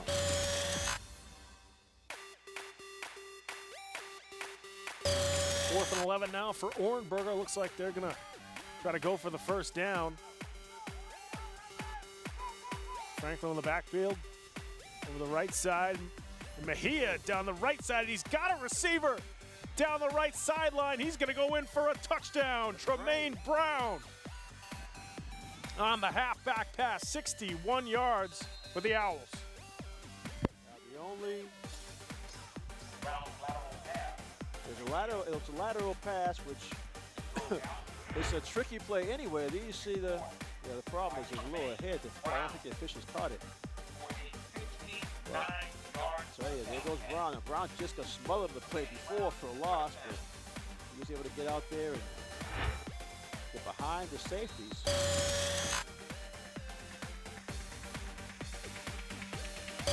Bryant now from their own 13-yard line, a little more breathing room for the offense. The handoff on first down to Exelholm again. Here comes Manny down the sideline. Exelholm with another nice cut. Deep inside English territory, he's finally rocked out of bounds at the 27. And so the first big play by O'Brien with no penalty flags. But we're just talking about him, and this is a perfect example of everything we mentioned in terms of his skills. It's a simple handoff. Watch him pop outside. Speed right there. Now, I don't know how these safeties missed him on that right there, but somehow he was able to scoot by him. Finally, corralled by Anthony Baez after a 60-yard carry for Exelholm.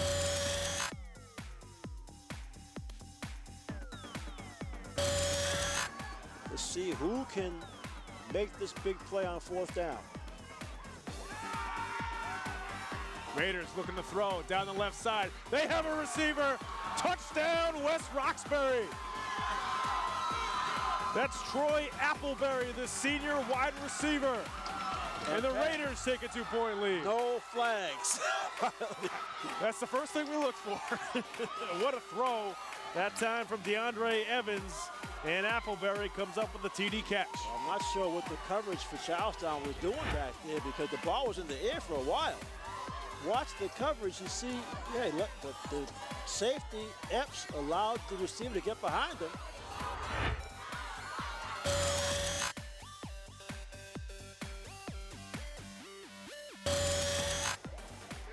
Fourth and goal from the 11. Rodrigue looking to the end zone. Has nowhere to go with it. Marquise for the back of the end zone. It's caught by Bubba Lynch for a touchdown. See, he had nowhere to go. He found somewhere, right? You never know because he's 5'5". You don't know who he can see out there. Well, that's what a play. Key. But you're right, Pat. He waited to the last possible second and gave Lynch, actually he had 2 guys in the same spot, which you never want to have. But I tell you, give Finklin credit because he backed away from the ball.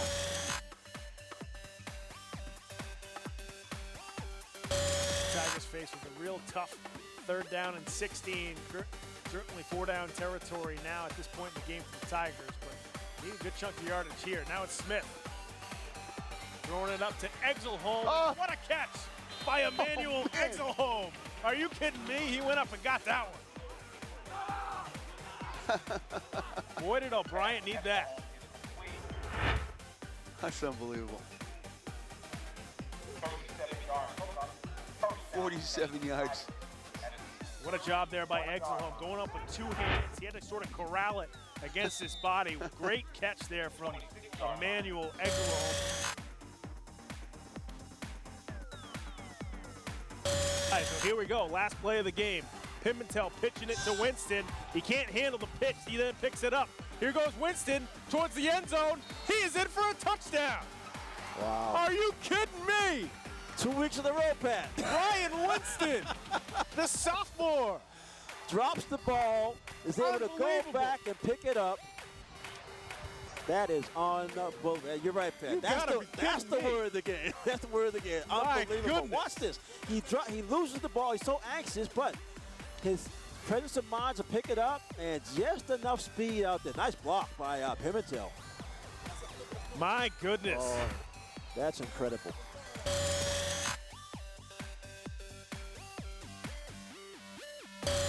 Tech Boston. 9 seconds left to go here in the 4th. Bears trail by 4.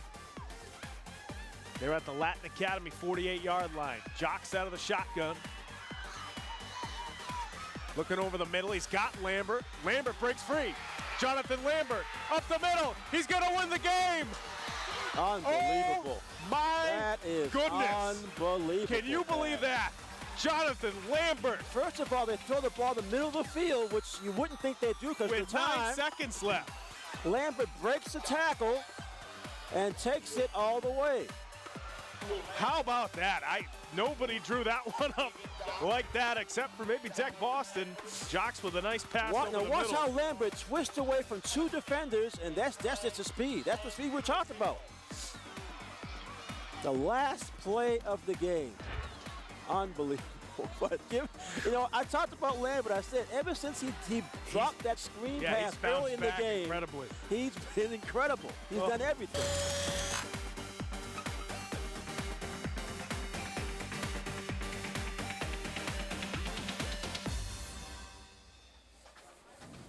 So there you have it, the top 10 players of the 2016 BPS high school football season, and certainly those 2 game winners at the end there. Those were some really fun plays to see. They were amazing, and it just shows you how much of a blur a season is, because that last one, which was the best play, that was early in the year. That was like it was yesterday. Right? Yeah. That's what I'm saying. And also, I'm glad that a couple of the plays were from the middle school game.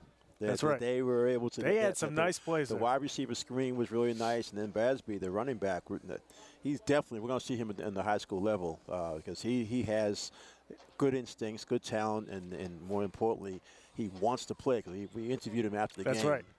8th grader, but he loves to play. That's right. That's right. He'll definitely be probably a contributing freshman next year on some high school team. He's already sort of got the skills to be a good offensive or defensive player there from Edwards Middle School. A lot of fun to watch those plays over this 2016 season. Certainly want to thank our crew for all the phenomenal work they've done here in the fall.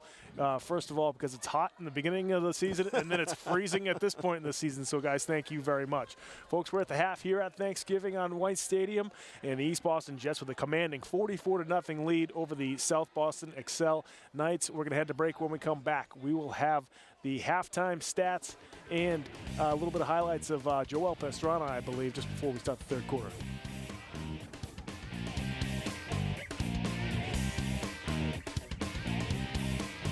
Morning, Gary.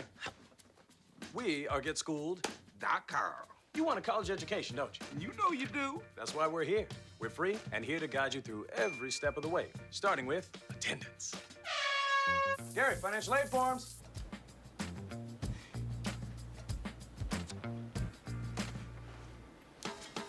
Picking a college, man. You and us. We go together like tacos and Tuesday. And I love tacos. Go to GetSchooled.com. Welcome back to White Stadium in Jamaica Plain here for our Thanksgiving Day morning coverage. East Boston on top of Excel 44-0. Let's take a look at the halftime stats before we get going here to start the 3rd quarter. First up, it's Excel. Let's see, Excel, Harris 40 yards on 6 carries, not much rushing, but most of the yardage are being passing the ball. And the others had a nice 36 yards on 2 catches. And Williams, the quarterback, 30 yards is he's trying to get the offense going, and he's the best chance for him to get some points on the board. Let's take a look at the East Boston stats. All over the place. Pastrana, look at that. Over 30 yards a carry because he had the huge 75-yarder. 3 touchdowns already. A touchdown for Ortega. I'll tell you, it's 3-to-1 in terms of offensive production. Over 300 yards for East Boston and over 100 yards for Excel. And the 44-0, you can see it in all those stats right there. Joel Pastrana, 3 TDs rushing, 1 receiving, and certainly he's ending his high school career here in East Boston in a very strong way. We saw him with a lot of explosive plays throughout his career. Let's take a look at some highlights of the explosive plays he's had here this morning. Well, this is the past where Excel totally had the coverage blown. This is his speed as Excel is able to, and again, right side sideline. Once Pastrana hits the sideline, it's like sprinter speed. This is the big one here. For some reason, the safeties just took bad angles, and Pastrana was able to go all the way. That's the 75-yarder. And Joel, the big play, running back there for the East Boston Jets. We're just about ready to start the third quarter here at White Stadium. And Excel will have to kick off to East Boston.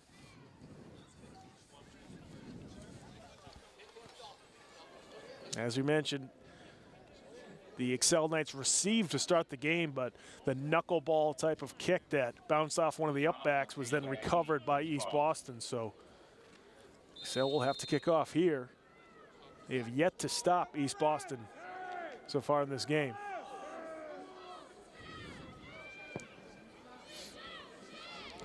And that one rolls to the back end, and Ortega fields it right around the 18-yard line. Here comes Brandon Ortega after getting a great block. Ortega is brought down right around the 43. Brandon Ortega returns kickoff. Out to the 43-yard. So, like we said, it's been Ortega and Pastrana for the most part on offense, both on the ground and the air. And here's the special teams play with Ortega. 24-yard return for Ortega.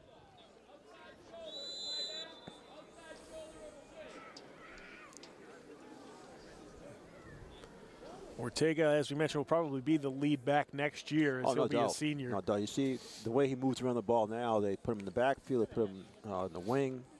They can split him out wide. He's sort of similar to Pastrana, too. They're not really, you know, stocky running backs. No, they're kind of Ortega's listed at 155. And a handoff to a young man who is definitely a stocky running back, Israel Vega, but he is dropped at the line of scrimmage. Good job up front by the Knights. Like you said, one of the few times we've seen the Knights sort of win that battle in the line of scrimmage.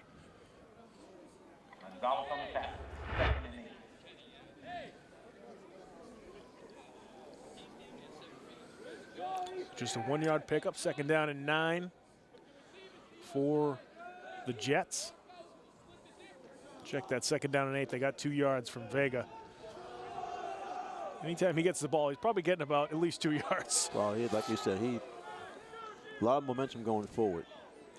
And Pastrana slips out of one tackler, then slips out of another. Here comes Joel, looking for touchdown number 5 on the day. Are you kidding me? Joel Pastrana picking up where he left off. 45-yard touchdown. Make that a 55-yard scamper. 55 big ones for Joel Pastrana.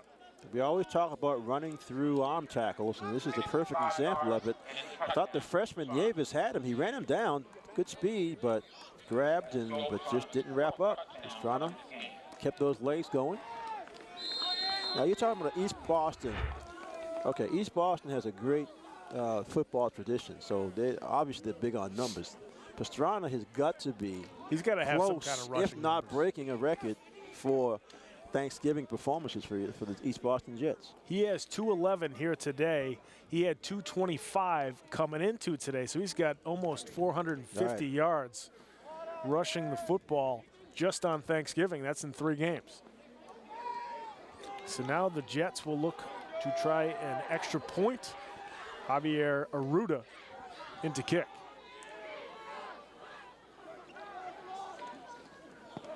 A good snap, good hold, good kick from Arruda. So the Jets on top, 51-0. after the 55-yard touchdown run from Joel Pastrana, who's receiving a well-deserved break. Looked like he might have hurt his wrist there. He's got something on his arm. Well, he's over 200. Kind of ice pack. You say he's over 200 yards, right? So it's he very well may be done. Although, but you never know. It's very seldom the players have a chance to really break records or set records. And this game is in that category, definitely. If he comes back in the game and has another big play, I'm sure he'll have a school record. Average just 35 yards a run here this morning. 75 yards, it changed everything.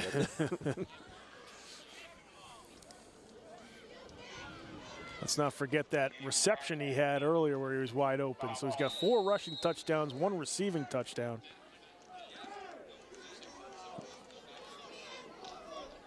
Nieves now fields it for the Knights at the 30-yard line. Freshman trying to make a move.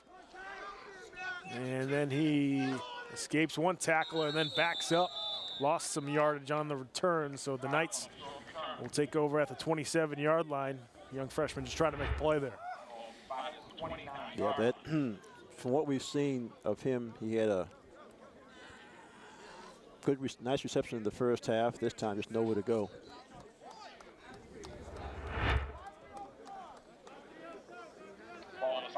Well, Coach Vaughn mentioned that we got to try to spring a couple of good plays together. You see Pastrana, his wrist is really hurting. Yeah, he had the ice pack on it to see if.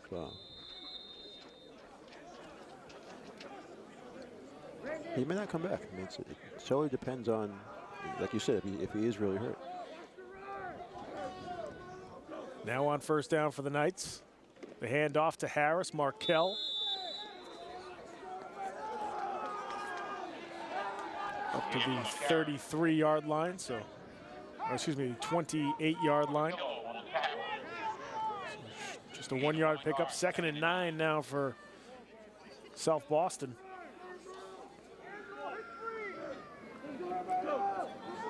Out of the spread formation, Williams looking to throw over the middle. Has a Sunday, and Osayande with the catch right on the sticks. First down, Southie.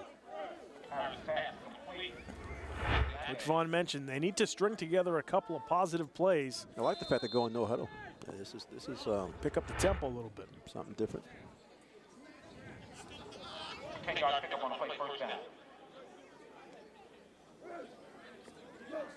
Same formation for the Knights. Williams right side. He's got Osayande again and again. The Knights pick up a first down. And one thing, when you pick up that pace offensively, it does slow the pass rush down a little bit. Definitely. Because the linemen got to get back on sides. The last couple of plays, he has had time to throw the football. Again with the spread formation. Again over the right side. And Osayande with a short catch this time, might have picked up 4. Make that 3, so just a 3-yard gain on first down. It'll be 2nd and 7. I think for Coach Vaughn, though, any positive play is a good one right now. That's exactly what it is. No matter how many yards it is. I mean, it sounds simple, but that's exactly what they're trying to accomplish.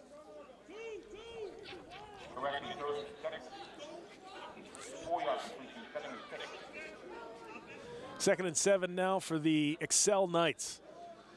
Now in East Boston territory. And the handoff to Harris, and he's got nowhere to go. So pretty much more of the same. I mean, he had a couple of, he did have one nice run at the end of the first half for a first down, but for the most part, East Boston has not allowed themselves to be blocked out of position. Anthony Macias and Sabian Robinson in for the tackle. So 3rd and 8 now for South Boston. From the East Boston 48. This time it's Nieves in motion, and they run him on the sweep. Yep. And Nieves makes his way up to the 45. So just a 3-yard carry there on 3rd down. I think the Knights will go for it here on 4th. Yeah, at the East Boston 45. 3rd and 5. Make that 4th and 5. 4th down, 5 yards to go. So 4th and 5 now for the Knights, looking to pick up a first down and try to keep this drive going. We're in the 3rd quarter, and now Coach Vaughn wants to take a timeout. 5:08 left to go in the 3rd. 5 minutes and 8 seconds to go in the 3rd quarter. Knights still looking for their first score of the ball game. They had that one drive that got into, well, they got in the red zone, East Boston, but then they had that bad penalty to push them just right back out. But I like the fact that coming out with no huddle, like you said, give the kids a chance to pass protect, which was a problem the entire first half. Quick passes. Oceandi's caught, what, 3 of them already? Yeah, we'll see what the Knights do here. They've gone to Harris a couple of times running the football, but he hasn't really been able to find a lot of space, especially up the middle. East Boston's been pretty stout up front there. They actually spread East Boston's defense out pretty well when they had the 2 receivers on each side. Now, that hurt their protection, but if they throw the ball quick enough, then and Harris does have a good arm. He got it downfield a couple of times. It'll be 4th down and 5 for the Knights of South Boston. So out of the timeout, 4th and 5 for the Excel Knights at the East Boston 45-yard line. You see Nieves at the bottom of your screen. Here, he's single coverage. He runs a slant usually. And they fake the slant over the middle to Jahai Evans, who's got a first down. We got a flag on the play. Might have been early movement there to Nieves. We'll see. That was really a well-designed play. And the coach, we're going to go 15 from here, 15 from here, Bobby. 17-yard pickup on the play. And then there's a flag on the play as well. Oh, unsportsmanlike conduct. Wow. On East Boston, so that's 15 yards in the positive way for the Excel Knights. Now they're facing their, by far their best chance to score. For the Knights of South Boston from the 14-yard line.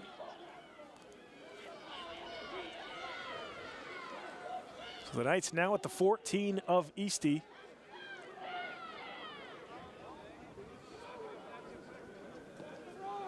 They again stack the receivers here on first down.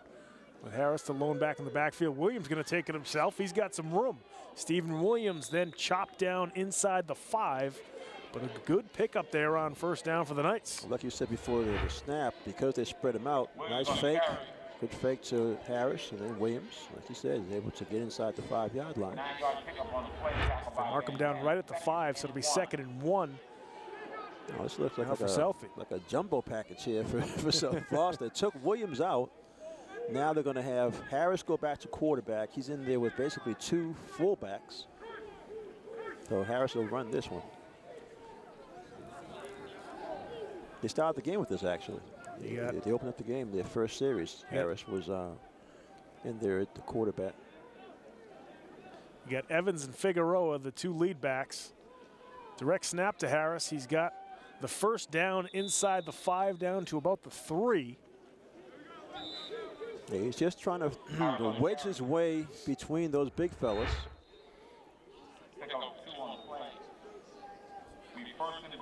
Yeah, you see, like I said, he had the 2 fullbacks in front of him. They just have to go up, hit someone, and then create any kind of a gap for Harris to try to get through. You can run that play 3 times.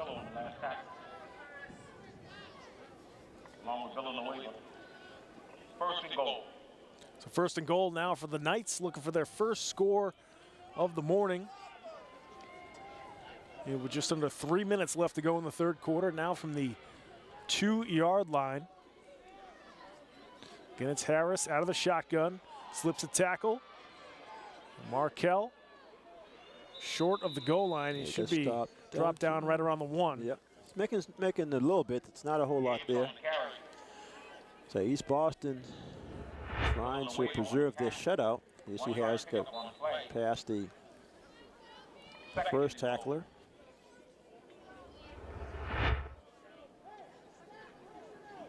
Yeah, in this formation, you usually are going straight ahead. They're going to bring the quarterback back. They're going to bring Williams back. I'm not surprised. They have a good chance to get in the end zone. They've got to finish this off. Yeah, Williams now back in with just over 2 minutes left to go here in the third. Second down and goal from the 1 yard line for the Excel Knights. They again go with that spread formation. Evans, the up back, direct snap to Evans. Did he get in? Yes, he did. Jahai Evans, the senior captain, picking up the touchdown for the Excel Knights. Jahai James, excuse me. So James with the 1 yard touchdown plunge on the direct snap.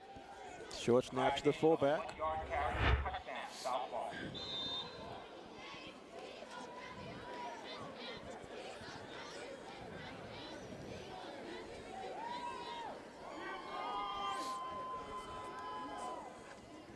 Now for the two-pointer, Williams trying to get the screen pass over to Nieves, and that's a live ball. Still live. Ball's now fumbled, and here comes East Boston trying to bring it back. Good tackle there by Samuel. Two-point conversion try failed. The two-point conversion is no good for the Knights. Tried that wide receiver screen, but it was thrown as a lateral. Like you said, it's still a live ball. Got the big lineman for East Boston trying to get 2 points for his He team. was looking at the end zone. That's big number to 79 for the East Boston Jets, Chris Calix. Junior, you're right, big. It's 270, 6'1", 270. Trying to rumble down the field. And Kyle was actually got a good tackle on him to prevent a further disaster. But you're right. You get the Knights get on the board, nice drive. The going to no huddle made a difference, definitely, because it clearly slowed down that pass rush. I think for Excel too, it was a good drive. It wasn't just that they got a big play and a touchdown. It was, a string of multiple plays They to kept get it them going. down there. Kept it going. Got some first downs. They're helped by the unsportsmanlike penalties to get inside the 15-yard line, but they earned the first score. Right now, okay, we're in the third quarter, so the Knights are thinking, wow, let's try to get into the 20s. Yeah. so that when the score, you see the score on the paper tomorrow, right? People who didn't come, you can always say it was close for a while. Knights try the onside kick. It's bouncing around. East Boston is able to recover right around the 42.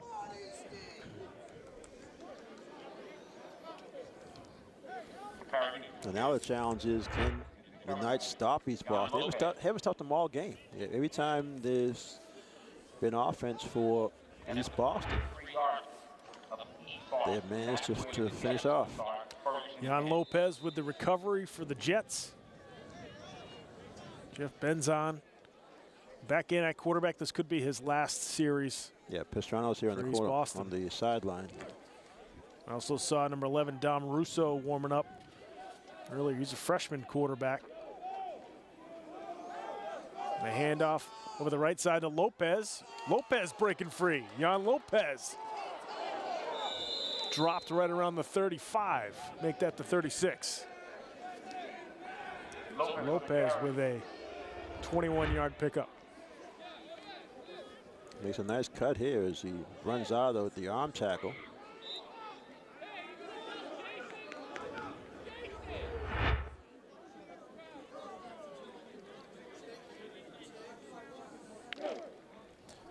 .45 seconds left to go here in the third quarter.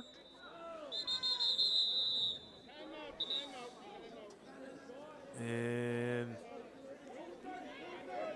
the Excel Knights call a timeout.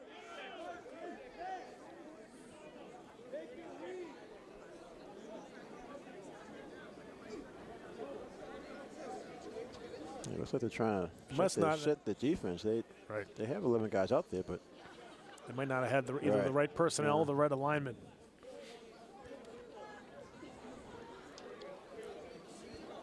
As we've said throughout the game, Excel with a very young team, a lot of sophomores and juniors, and several freshmen out there playing for them. So still a lot of teaching going on, and despite the score, Coach Vaughn and his coaching staff is going to want to make sure these guys have it right.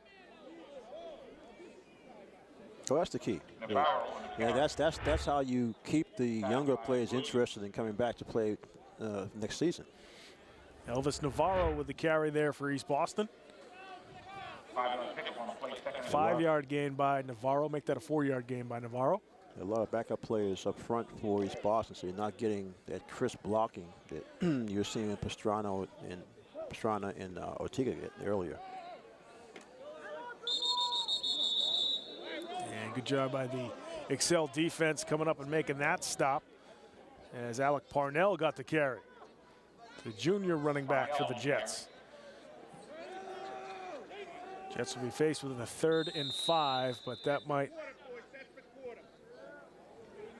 do it for the quarter here at White Stadium. The East Boston Jets on top of the Excel Knights out of South Boston, 51-6 here on Thanksgiving morning. This guy has been unbelievable, over 200 yards for Joel Pastrana to go along with 4 rushing and 1 receiving touchdown. Folks, we're going to head to break. When we come back, we'll have the 4th quarter here on Game of the Week just after this. We taught him how to hit a baseball, how to hit a receiver, the strike zone, the net. You taught him how to hit the upper corner. You even taught him how to hit the open man. But how much time have you spent teaching him what not to hit?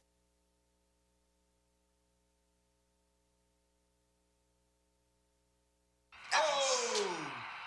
Checking your fantasy league? Nah, just my 401k statement. Nice. Where'd you find the money for that? I just been saving a little every month. I can't seem to save anything. Well, what about all this? What about the money you're spending? What money? It's gone before I can get my hands on it. I got a pizza for a Todd. Hey, can somebody spot me? When it comes to financial stability, don't get left behind. It's 547. Get tools and tips for saving at feedthepig.org. Welcome back to White Stadium on Thanksgiving morning. East Boston Jets leading the Excel Knights, and the Jets with a good pickup there on 3rd down to pick up a 1st down. That's Juan Lopez again with the carry. Inside the 25 to the 24. They have a lot of backup guys, like we mentioned, East Boston. They have a sprinkling of their veterans, like Benzon's still in there. Lopez, like you mentioned, one of the seniors. 1st down now for Eastie. The handoff over the left side. That's Parnell getting the carry. He's dropped right around the line of scrimmage. Jamie Marino coming up with the stop. Parnell on the carry. 1-yard pickup on the play. Good tackle on one of the Marino, good one-on-one tackle that time. And O'Neal, 2nd down and 9. So just a 1-yard pickup for Parnell. 2nd and 9 now for the Jets. And the handoff over the right side to Justin Capo. Or that might have been Navarro. Yeah, he's the... Yeah, it is Elvis Navarro with the carry. Navarro on the carry, 5-yard pickup, 4-yard pickup on the play.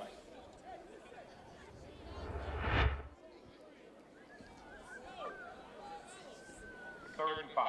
So pickup of 4 on the play. It'll be 3rd down and 5 now for the Jets. You mentioned sprinkling in some veterans in there. You don't want all the unexperienced players because then it's just going to be sort of a jumbled mess sometimes. That's exactly what you want to avoid, right? And Lopez is brought down after a short pickup. So the Knights force a 4th down here with just over 8 minutes left to go in the 4th quarter. Good pursuit. Knights did an excellent job.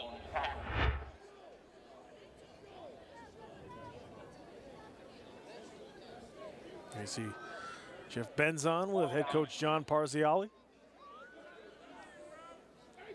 As we said before, Benzon with not a ton of stats. He doesn't throw the ball quite nearly enough to get those passing yards up, but has done a nice job over the last 2 years just running this explosive offense for East Boston. I'd say, and I think one of the earlier games we did with East Boston, we talked about how there were no fumbles. Even though they were running a lot of misdirection, to have a quarterback who you know you can depend on, call the plays, get the guy set up, and then make all the handoffs and pitches well.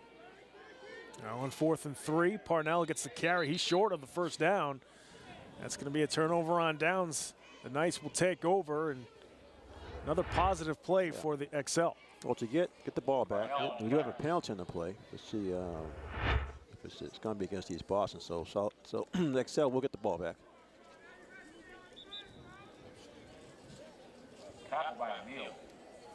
One of the players for East Boston was down on the field. That was Patrick Aiken. He seems to be all right.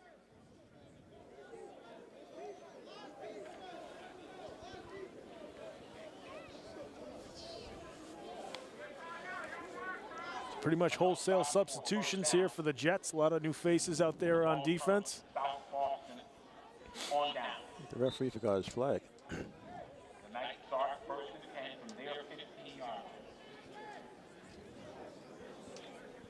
Yeah, you're right. That flag is still there. You go.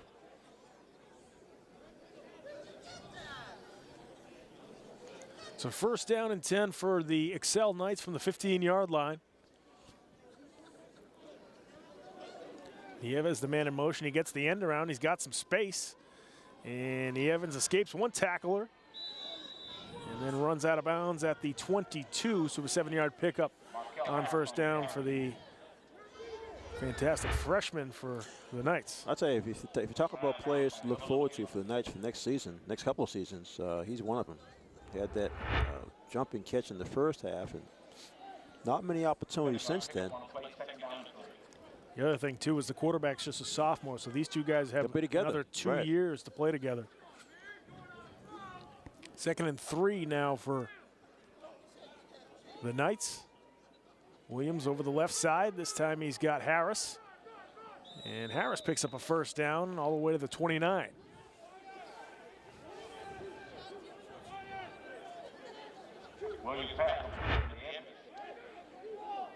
That's Harris. Like you said, that wide receiver screen, that's definitely their favorite pass play. They run it at least 7 or 8 times today. 7-yard pickup on the play, 1st down, Knights. 7-yard completion there for the Knights. Now on 1st down, it's Williams again out of the shotgun. Again, he's got Harris, but just a short pickup as Harris had to dive for it. Right. Underthrew that one. Harris had to come back for it. That one might have just slipped away a little bit.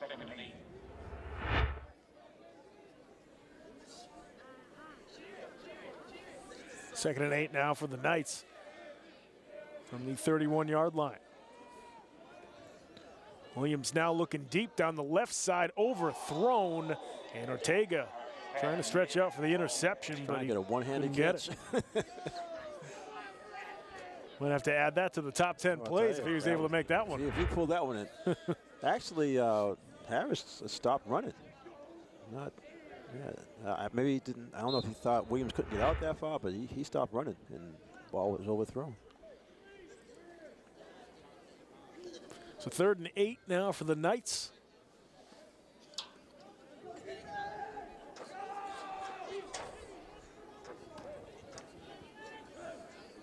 You got both Nieves and Harris at the top of your screen. Williams now running for his life. He's going to tuck it in and run. And he cannot get to the 1st down, so we'll see. I would think the Knights will try to go for it here on 4th down. Nowhere to go, just find a little bit of an opening. Harris on the quarterback, runs out of bounds.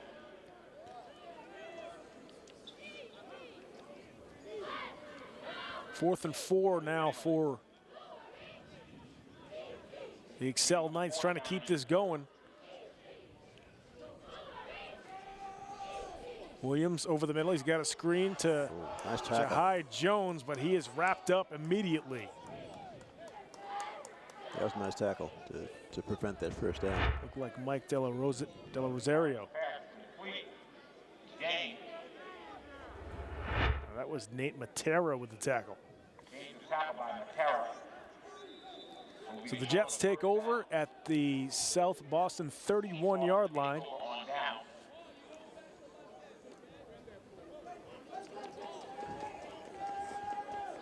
And Benzon still in the game. So what's this, nine in a row for East Boston? 9 wins in a row. 2008 was the last time Southie won that, pushed them into the playoffs that season, and then since then it's been all East Boston. The following year, both these teams came into the Thanksgiving game.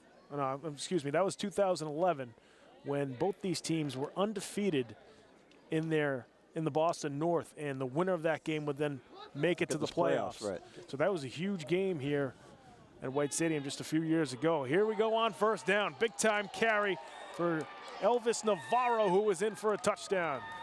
Excuse me, that time it's Justin Capo, the freshman. No, that is Navarro. I'm sorry. Yeah, nothing like scoring on Thanksgiving. Navarro carry. Especially as a senior. Wow, Navarro. 39-yard touchdown run. So Navarro with a 31-yard touchdown scamper. And the Jets will now try for 2.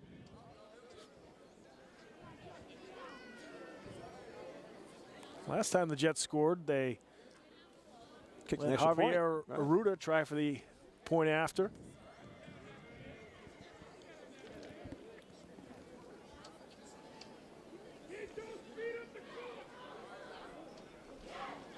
And the handoff over the right side, and plunging in is Alec Parnell. So the Jets now on top 59-6 here with under 3 minutes left to go.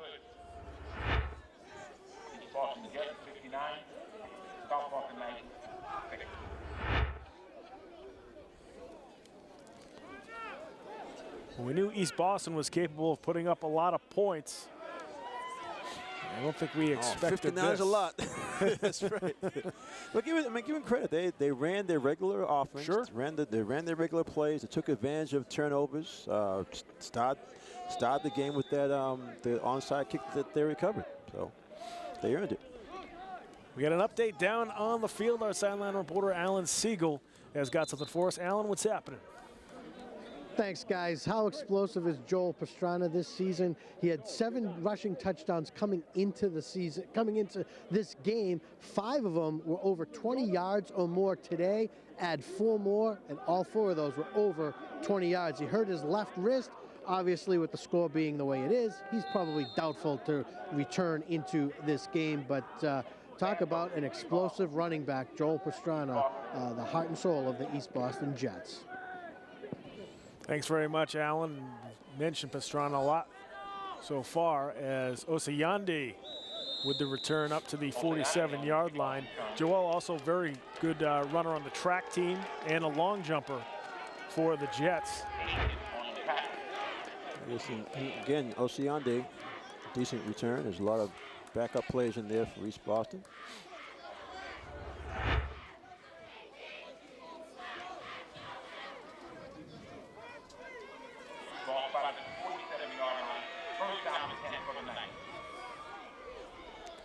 First down and 10 now for the Excel Knights. Yeah, like you said, a lot of these players now will put the helmets away, and some will go to indoor track. Others will go to basketball, hockey, and so.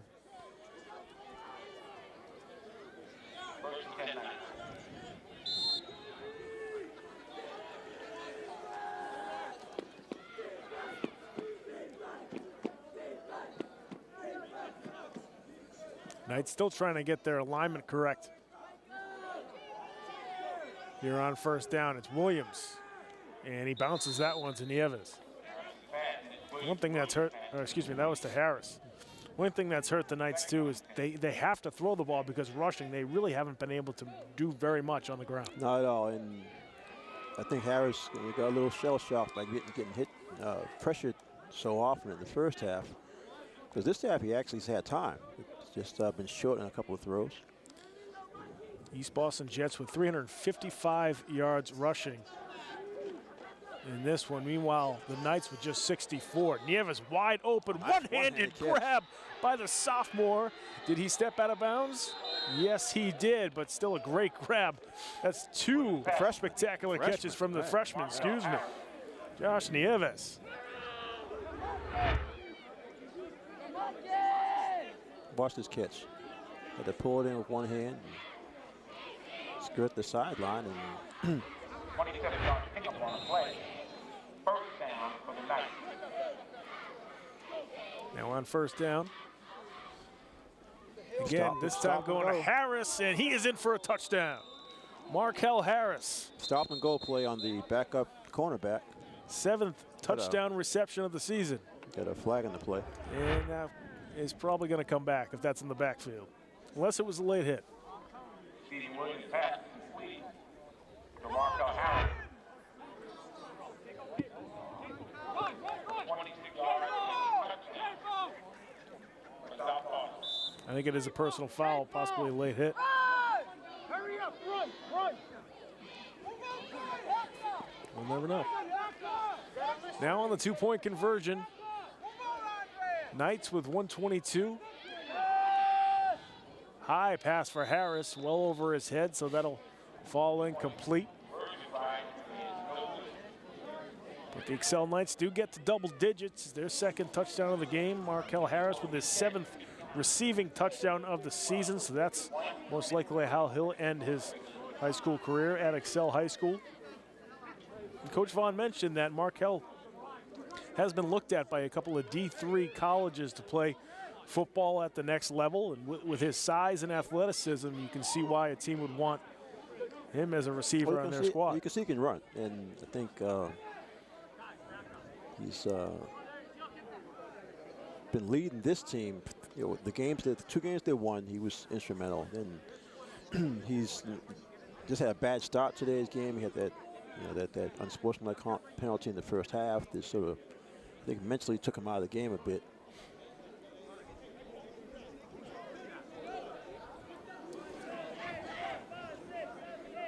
Well, it's interesting. I mean, look at Excel, and we've both been looking at their roster, and so many juniors, sophomores, and the sprinkling of freshmen. And clearly, the freshman Nieves is he potentially could be a really good player. Yeah, I think going into next year for Excel, the question won't be, do you have any skills players or a quarterback? You already got that. Now the question is, you got to get that offensive line going. Got to find some linemen. You know, Coach Vaughn's going to be strolling the hallways finding the and the biggest cafeteria. kid. The cafeteria. Find the biggest. Yeah. Who's going up and getting seconds? Find those kids. And Excel tries an onside kick, and the Jets recover. That didn't go 10 yards. I think East Boston will just take it right there. 1:20 left to go in this one.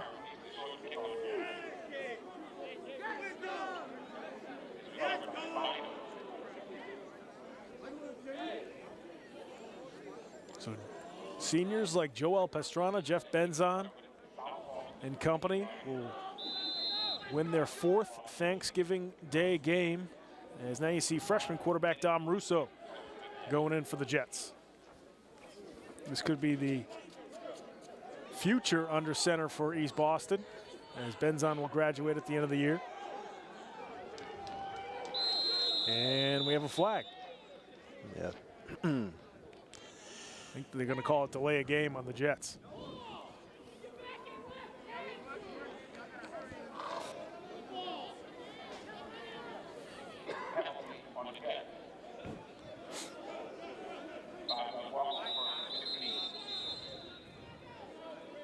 And now South Boston wants to take a timeout with 44 seconds left.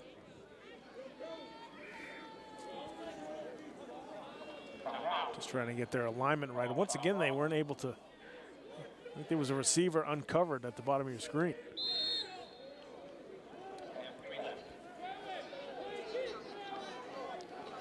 And now some early movement on the Jets. But they don't whistle or don't throw a flag, so Jets maybe one more play and then that'll do it. Let this run out. Impressive by the Jets from the start, very start, opening kickoff. Everyone knows the Jets use that squib kick, so it's no surprise for anyone. Yeah, I think that shell shocked the Knights. And that'll do it here at White Stadium. East Boston Jets 59, Excel Knights 12 here on Thanksgiving morning for the 9th year in a row. The East Boston Jets winning on Turkey Day.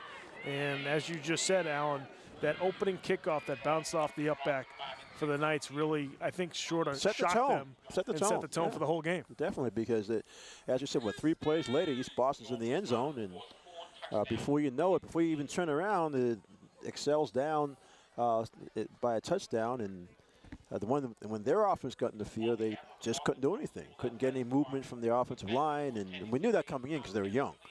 So that was partially expected. And then trying to run the ball, couldn't do much at all. Passing game sort of off and on, and tough day all around. A lot of mistakes, fumbles, bad penalties, and with a young team, some of that happens. I think Coach Vaughn for Excel, like you said a number of times, the important thing is to keep the freshmen, sophomores still invested in it to come back next season to try to build a program. That's the only way you're going to do it. Some of the juniors will be back as seniors. They want to finish off. But the freshmen and sophomores, those are the key guys.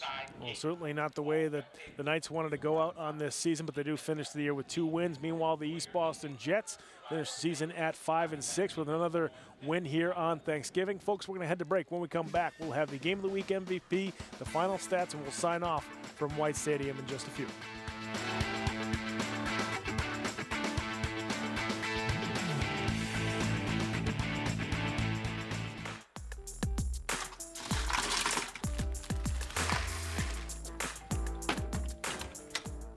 Thank you.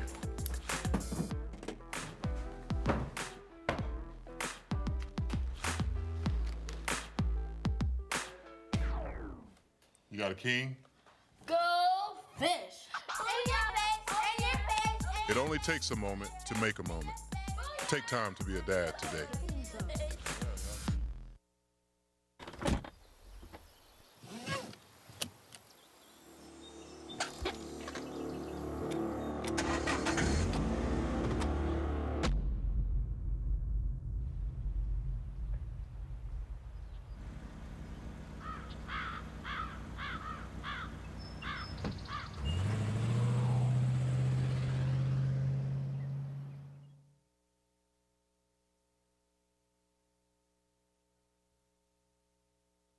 Hey, you. Yeah, you. Getting that college education. What are you gonna do? Graduate and take some office job? Be like everybody else? Or will you dare do something different? Like, be a teacher. You could be my teacher. You got the skills. The smarts? Yes, you. You could be the teacher I never forget. That'd be cool. Does that corporate job even have recess? What are you gonna make of yourself? What are you gonna make of me?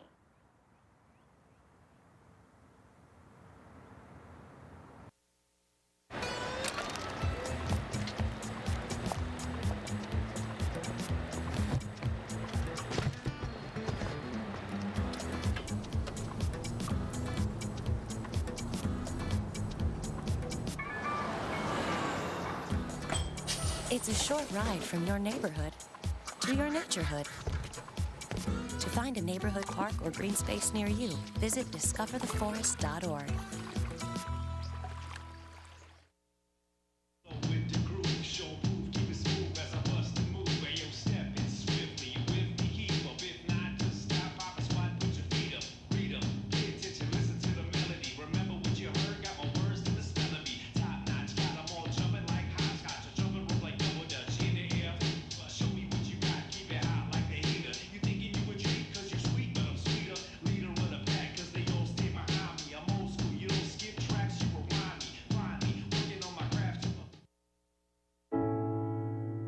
When I was 6, my days were spent playing basketball. When I was 6, my dream was to make it to the NBA. When I was 6, my mom had a stroke. I'm Paul George, and I want you to spot a stroke fast. F, face drooping. A, arm weakness. S, speech difficulty. T, time to call 911. Protect the ones you love. spot a stroke fast.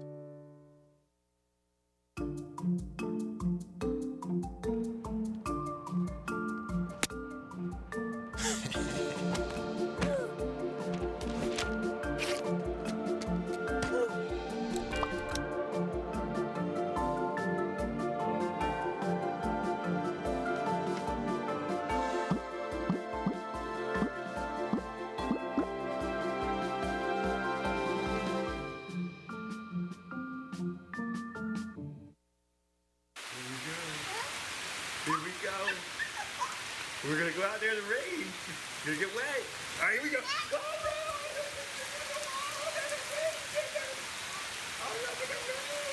Okay, quick.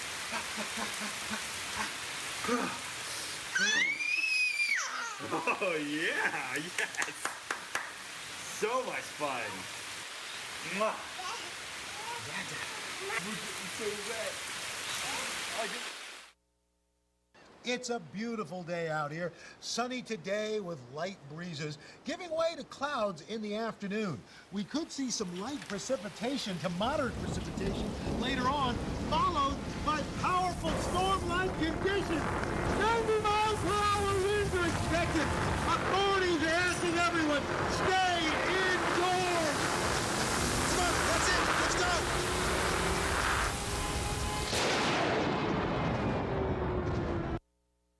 When I was in foster care, I never knew when I would have to move, so I always had my suitcase ready to go. Then one day, I was adopted. My new parents opened their hearts and home to me. My parents cook my favorite breakfast for me every morning. My parents take me on trips I never thought I would go on. They gave me a home and an even better reason to use that suitcase. My parents aren't perfect. Morning, Gary. We are GetSchooled.com. You want a college education, don't you? You know you do. That's why we're here. We're free and here to guide you through every step of the way, starting with attendance. Gary, financial aid forms.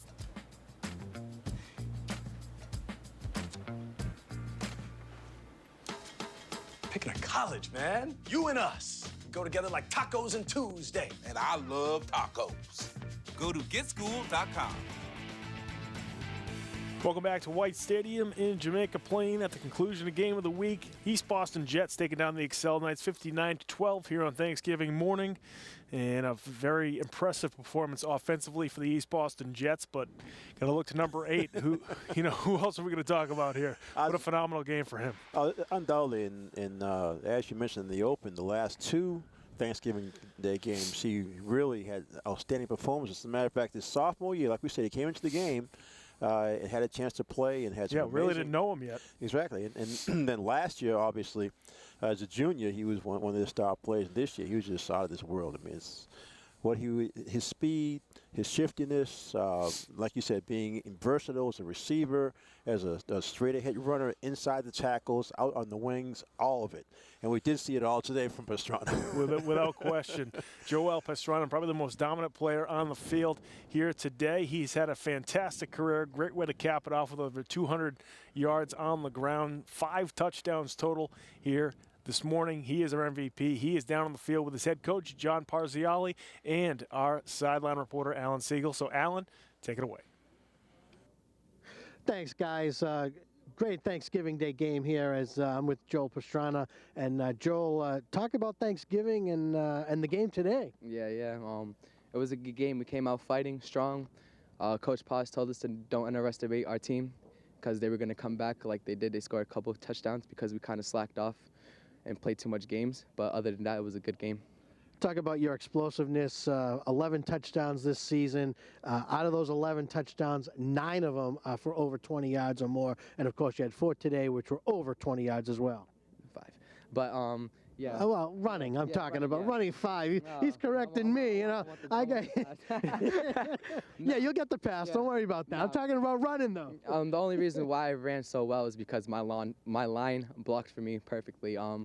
There was a couple slips because of the muddy floor, but other than that, they did everything. They did all their assignments, like we said, to do all year, and I'm very proud of them. I like to give my line a shout out, and my receivers for doing excellent blocks outside, and my quarterback for doing perfect handoffs.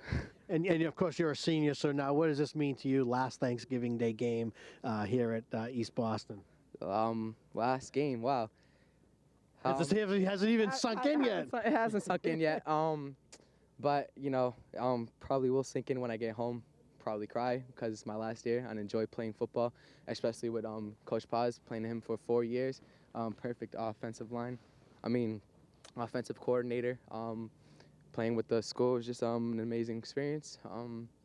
We did lose a couple coaches this year, but, you know, I couldn't let that affect me. I had to keep playing with my head high and keep my team under control.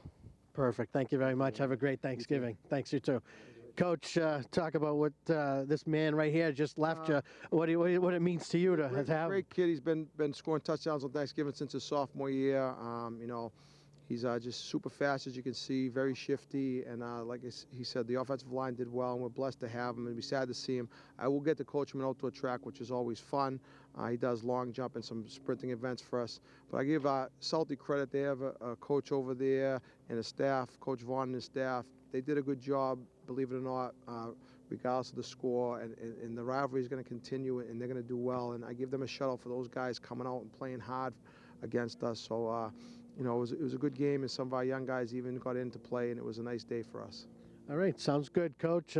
Happy Thanksgiving. Enjoy. Thank you very much. Enjoy your turkey and enjoy your day. Thanks. So there you have it. East Boston, they win, obviously, and Joel Pastrana and the head coach, fantastic day for them. And guys, back to you. Thanks so much, Alan Siegel, and certainly those guys no strangers to the MVP interview at the end of the game. Joel Pastrana now has, I believe, 8 touchdowns on Thanksgiving. That's right, on Thanksgiving. Alone. Just 3 amazing. games, 8 touchdowns. When you think about it, and over, like you said during the game, over 400 yards, right? Yeah, running. So without question, close to 500, I think, at this point. The stats were just unreal for Pastrana, and even the coach mentioned that he's been scoring touchdowns on Thanksgiving ever since his sophomore season. It's true. That's right. And he capped it off with a fantastic performance today. And it's funny because a lot of times in football, you talk about how the score doesn't indicate how the game was. This score did indicate how pretty the game illustration. went, right? Because it was total domination pretty much. And also Excel, with all their young players, you saw some of the mistakes of youth. The growing pains, like you mentioned. And that's what Coach Vaughn has to work with. But just like East Boston coach just said, Coach Pazziello mentioned that it was good to see Excel come out and play hard the second half. Even though they knew they'd be playing against some of the backup players for East Boston, they were able to play a little bit of defense. They were able to score 2 touchdowns, and that's a little bit to build on. But the key is, like we've mentioned it before, those freshmen and sophomores have to stay committed to playing football for Excel because they do have some talent. They just have to learn the game, get some repetitions, get some experience, and I think for next year they have a chance to be a better team. Without question. Let's take a look at the final stats from this game before we sign off for the season here from White Stadium. And first up, it's Excel.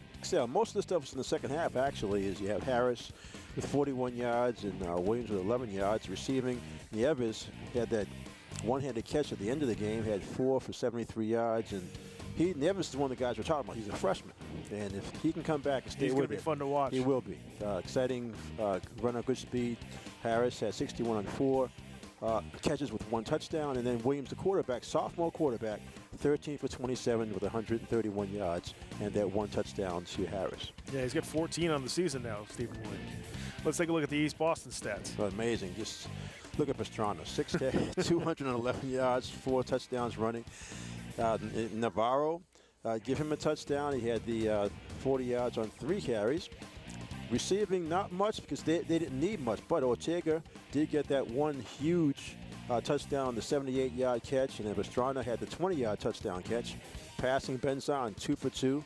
Look at that number. 98 yards, 2 touchdowns, 2 completions.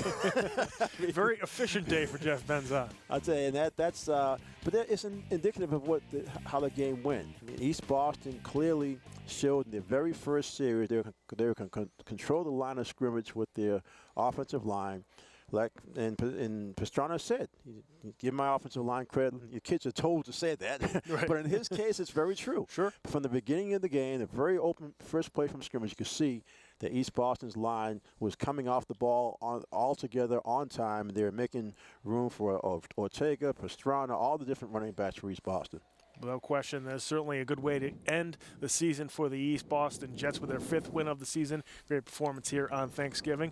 Folks, we want to thank you for joining us here on Thanksgiving morning. If you want to watch this game again, you can certainly go to our website. That's www.cityofboston.gov/game of the week. All the games from this season are up on the web. You can also follow us on Facebook. Search for Game of the Week. We post links, a lot of different videos, a lot of good stuff up on Facebook.